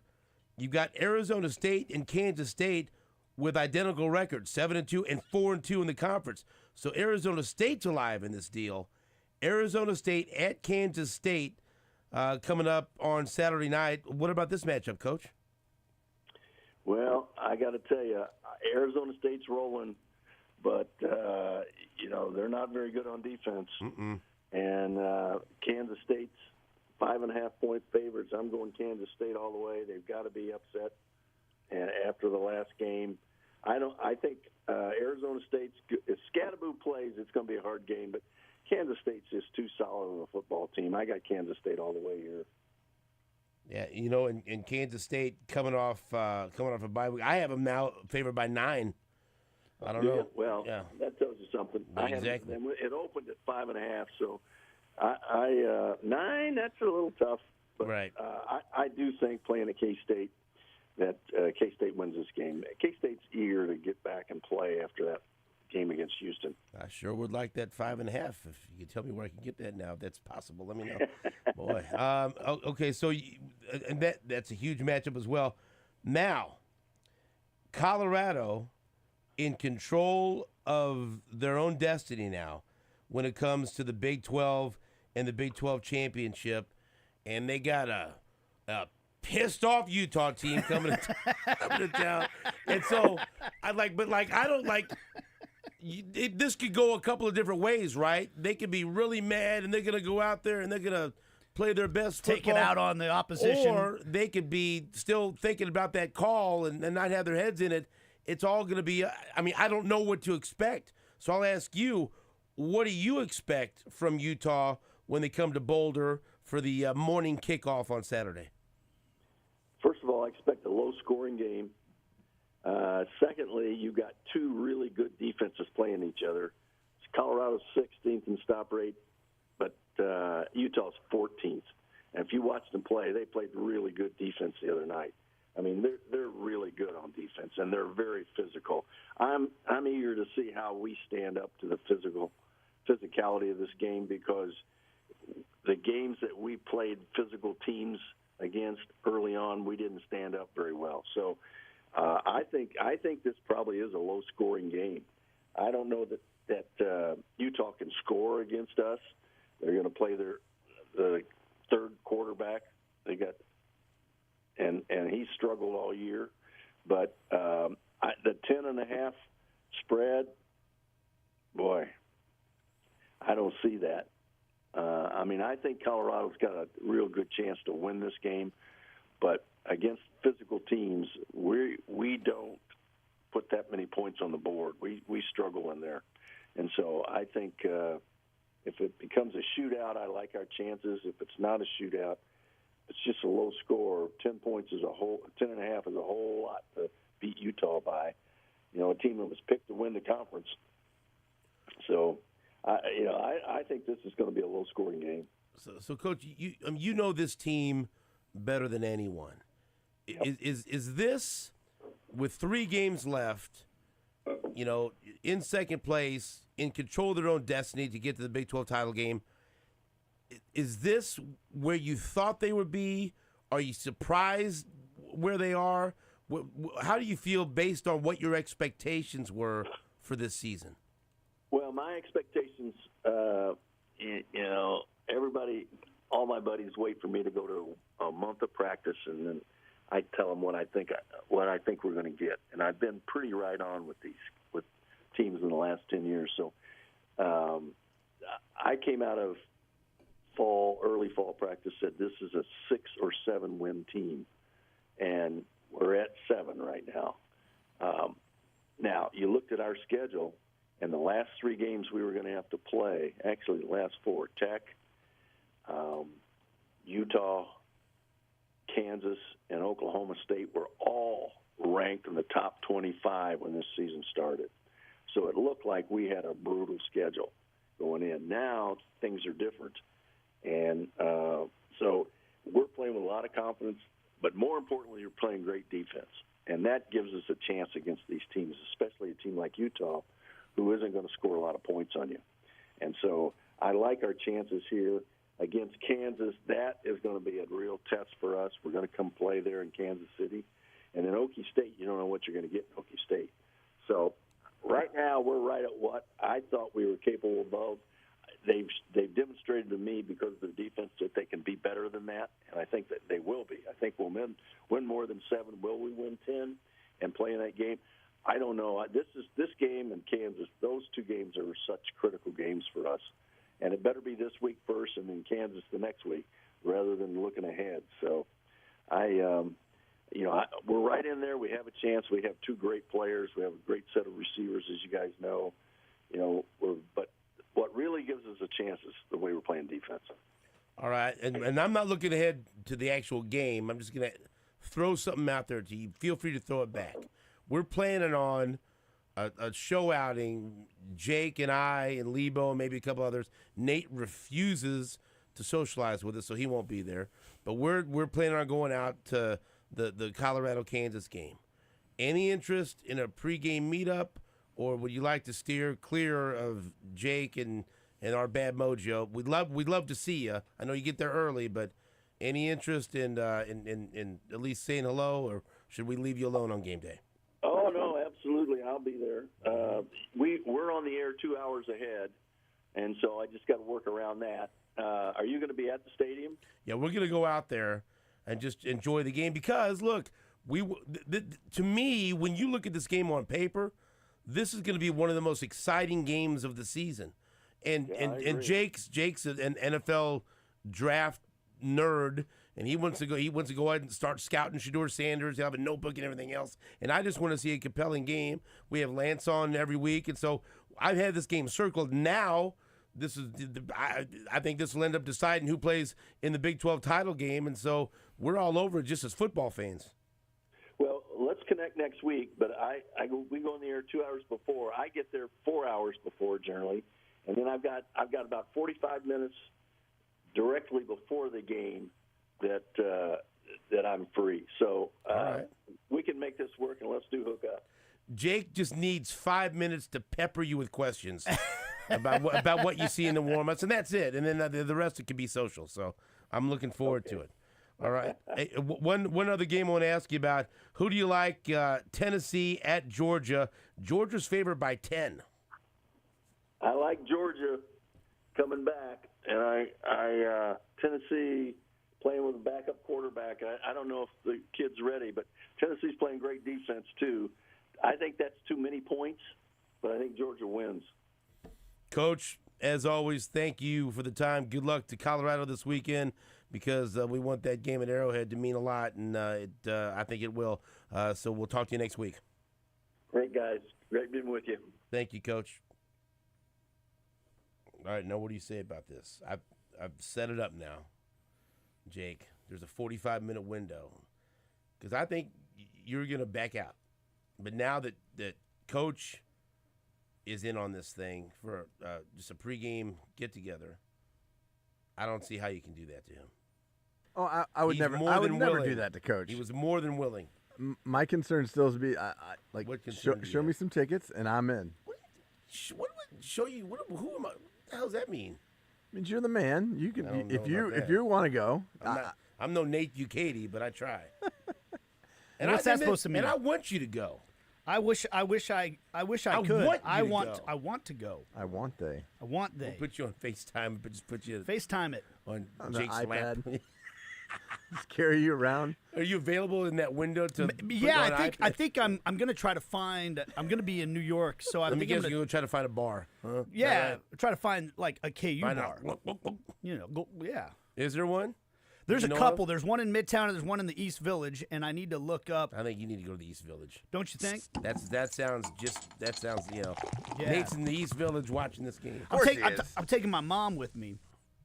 Would she like to have a cocktail with you in the East Village? She's not a big drinker. I said A. She does heavy drugs. I'm just kidding.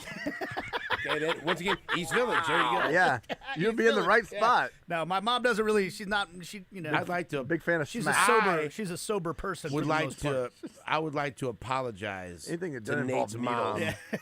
on behalf of the entire show for that accusation. Big into psychedelics. How about how about some appetizers? How about some mushrooms? Jesus. The idea of my mom on mushrooms Yeah. is one of the funniest Right. things I can picture. Watching the game Oh, in the God. East Village. Now We- we could be. Now that we could can be the make most that happen. entertaining day of my life. Everything's so green. Why are these monsters dressed in blue? Right. Non-addictive.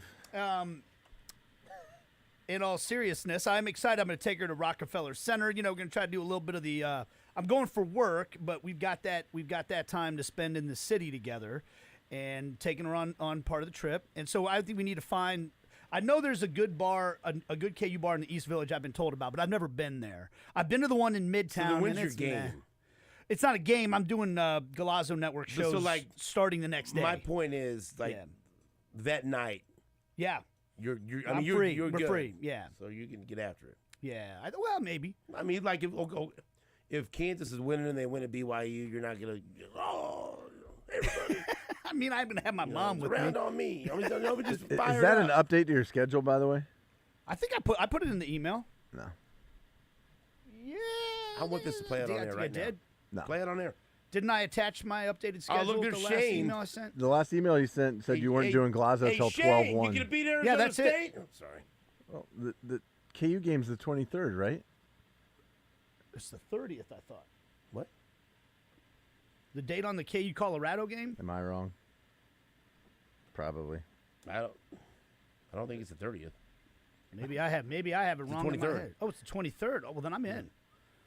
Oh, Shane just gave me a thumbs up that K-State, no problem with Arizona State. Yeah, the 30th is my birthday, and that's Mizzou, Arkansas, buddy. Oh, okay. Hey, man, let's do this. I'm in. I don't want to go now. Holy I'm cow. out. I'm out. Why did I think that was on the 30th? You said you thought I was going to back out? Well, you're right. I'm out. Yes. Kansas plays at Baylor on the 30th. Oh, so man, now I'm confused. fired up. And I'm not oh, my going gosh, to. I had it wrong. I'm not going to Waco for that game, by the way. No. You don't want to go? I've been to I was Waco. like- I don't want to go. No, You're I like, don't. I'm going to be for Glazo Network. I'm like, well, this a-hole didn't update his schedule. Thanks a lot, Nate. Oh, that's going to be a busy day. That's sad that I know your schedule that well. It's beautiful. You know his schedule way better than he does. I can tell you. I know. What? Yeah. I'm going out for This is- Thanksgiving. this is- Take my right. mom, Rockefeller This Center. is What kind of world we live in? This That's is listen to me. This is like the fourth time I've asked him about the Kansas Colorado game, and every time They're "Nope, gone. I'm gone. I'll see. I'm in New York. And this guy, what if we would have bought tickets already, and already had all these things, and then all of a sudden you're just here? So what are we doing? How are we going about the I tickets? don't know. Now you're on it. I don't You know. want me to get on this? Yes. Okay. Whoa. Wow. Don't get on it. Take care of it. You want me to Wait. get on the ticket situation? If it means if you that means texting Greg Gurley, then yes. If that means harassing him, you know. A big win for the Jayhawks. I was last going to night. try to go over Greg Gurley's head, but should I bother him first and then go over his head? No, go over his head. Do both, yeah. Okay. Bother him and then go over his I'm head. going to say no, because I'll text Lance. I want sideline passes. Whoa. I want to get on. What do I even tell you? You are pretty close with him. I did a sit-down interview with Lance yesterday for the Jayhawker podcast. I will not back out. But I don't And think what? I have the same Oh. relationship with him that you do. Did you bring me don't. up? I know you said something bad about me.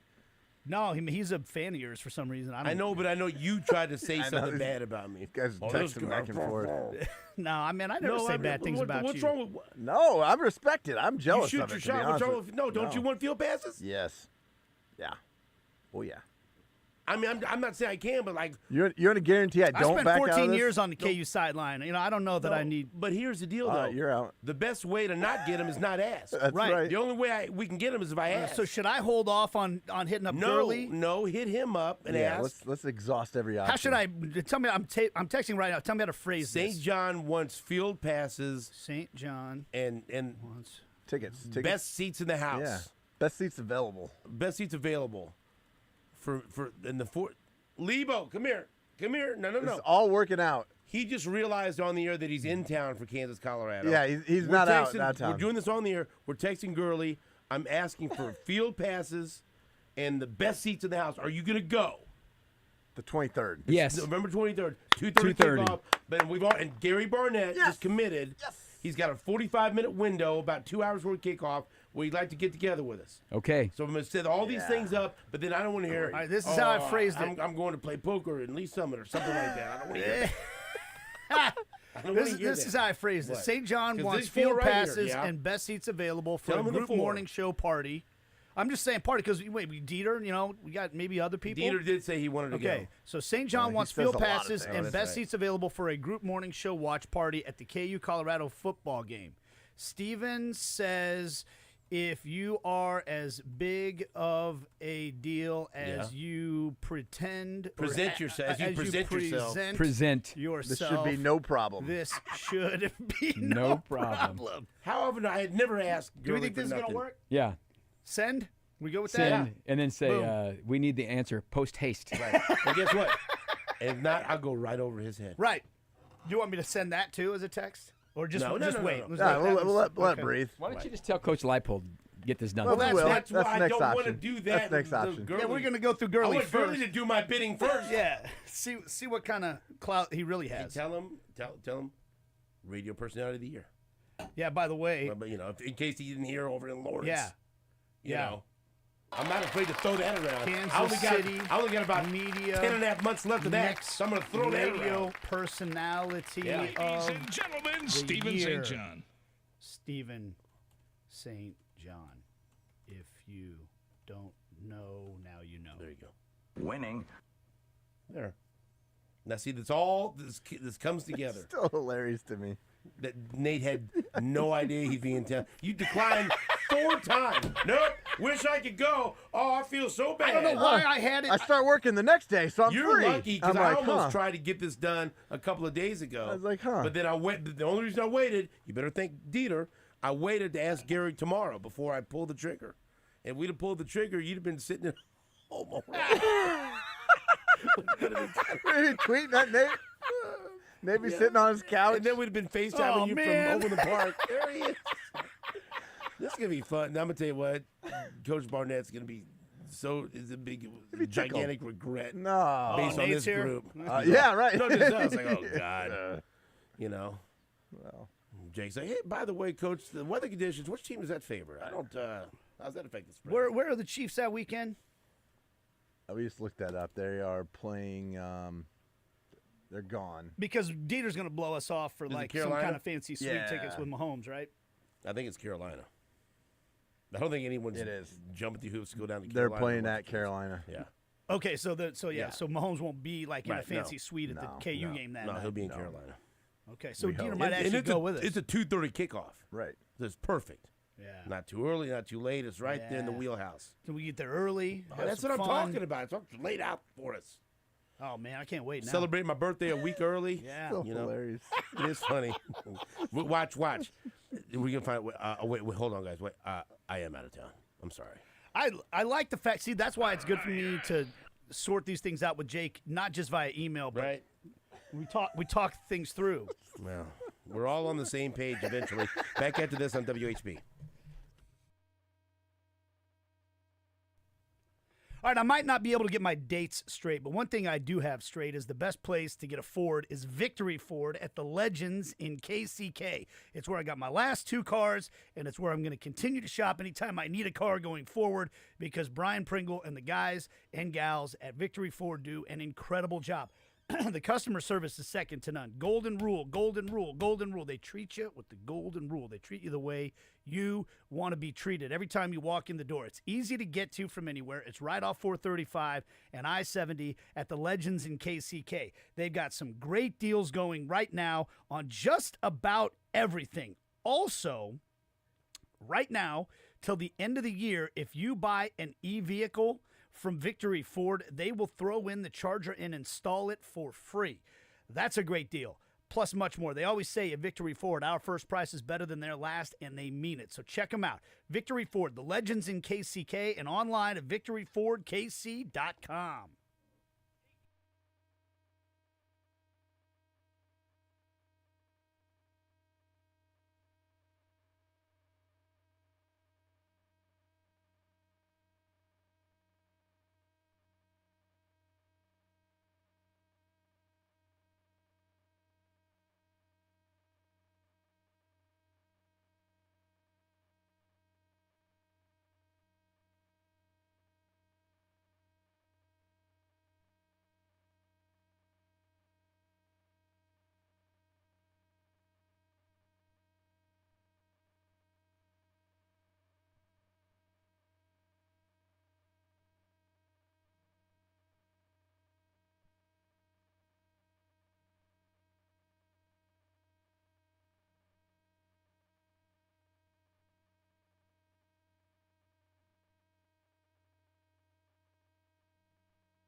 Welcome back to the show. We have Nate Bucati in studio.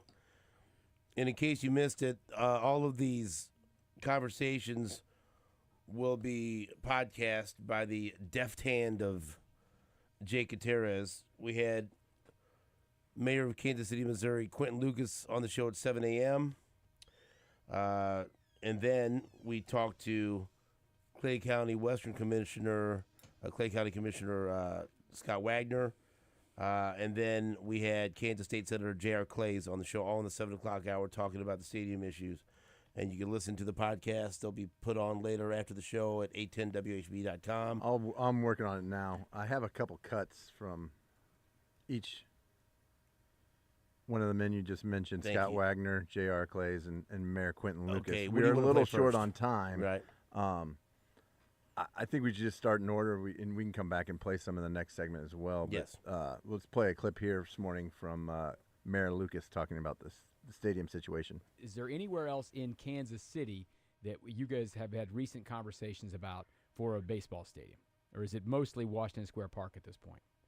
I'll be honest with you. I think a lot of the focus has been on Washington Square Park, at least in the city.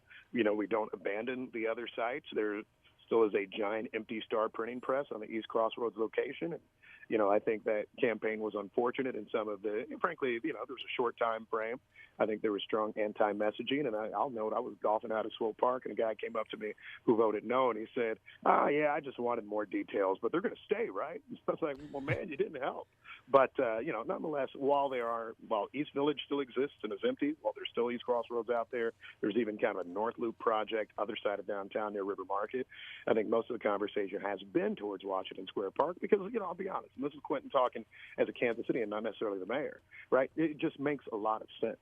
For generations, Kansas Cityans have invested in Crown Center, in Union Station, in the Liberty Memorial World War I Museum. You have seen hundreds of millions, if not billions, of economic development activity in that area there. You're seeing a transit network that can get you without a vehicle from the plaza to the River Market to that stadium site. I mean, there's just a lot to be said there for if you're looking to build a downtown ballpark, which the Royals have been saying for years, you don't get more quintessentially downtown and urban than that one. And that is, of course, as to your question, where most of the conversations have been of late. That was Mayor Quentin Lucas, who's on the show in the 7 o'clock hour. Any comments? I know, Nate, you listened to everything driving in. Lebo, any follow-up, comments about what Q said? I still think it's just complicated. He said, yeah, there's a path forward to the Parks Department. You go through how they do it at Soldier Field and all that stuff. It's just another layer of stuff. And like Scott Wagner said, and look, just comparing and contrasting, there's a much easier path in Clay County. But they still have to depend on some state funds Correct. that aren't done yet. The thing that's easy about the part of it in anywhere in the state of Kansas is the star bonds are in place and ready to go. Now, it doesn't mean it's some slam dunk because the teams have to come up with money. You heard J.R. Clays say, I mean, it's probably twice as much out of pocket for the Chiefs to come to Kansas than it might be to renovate Arrowhead Stadium. I've been told that Clark Hunt would have to, if it's in Wyandotte County, you're talking about $1 billion.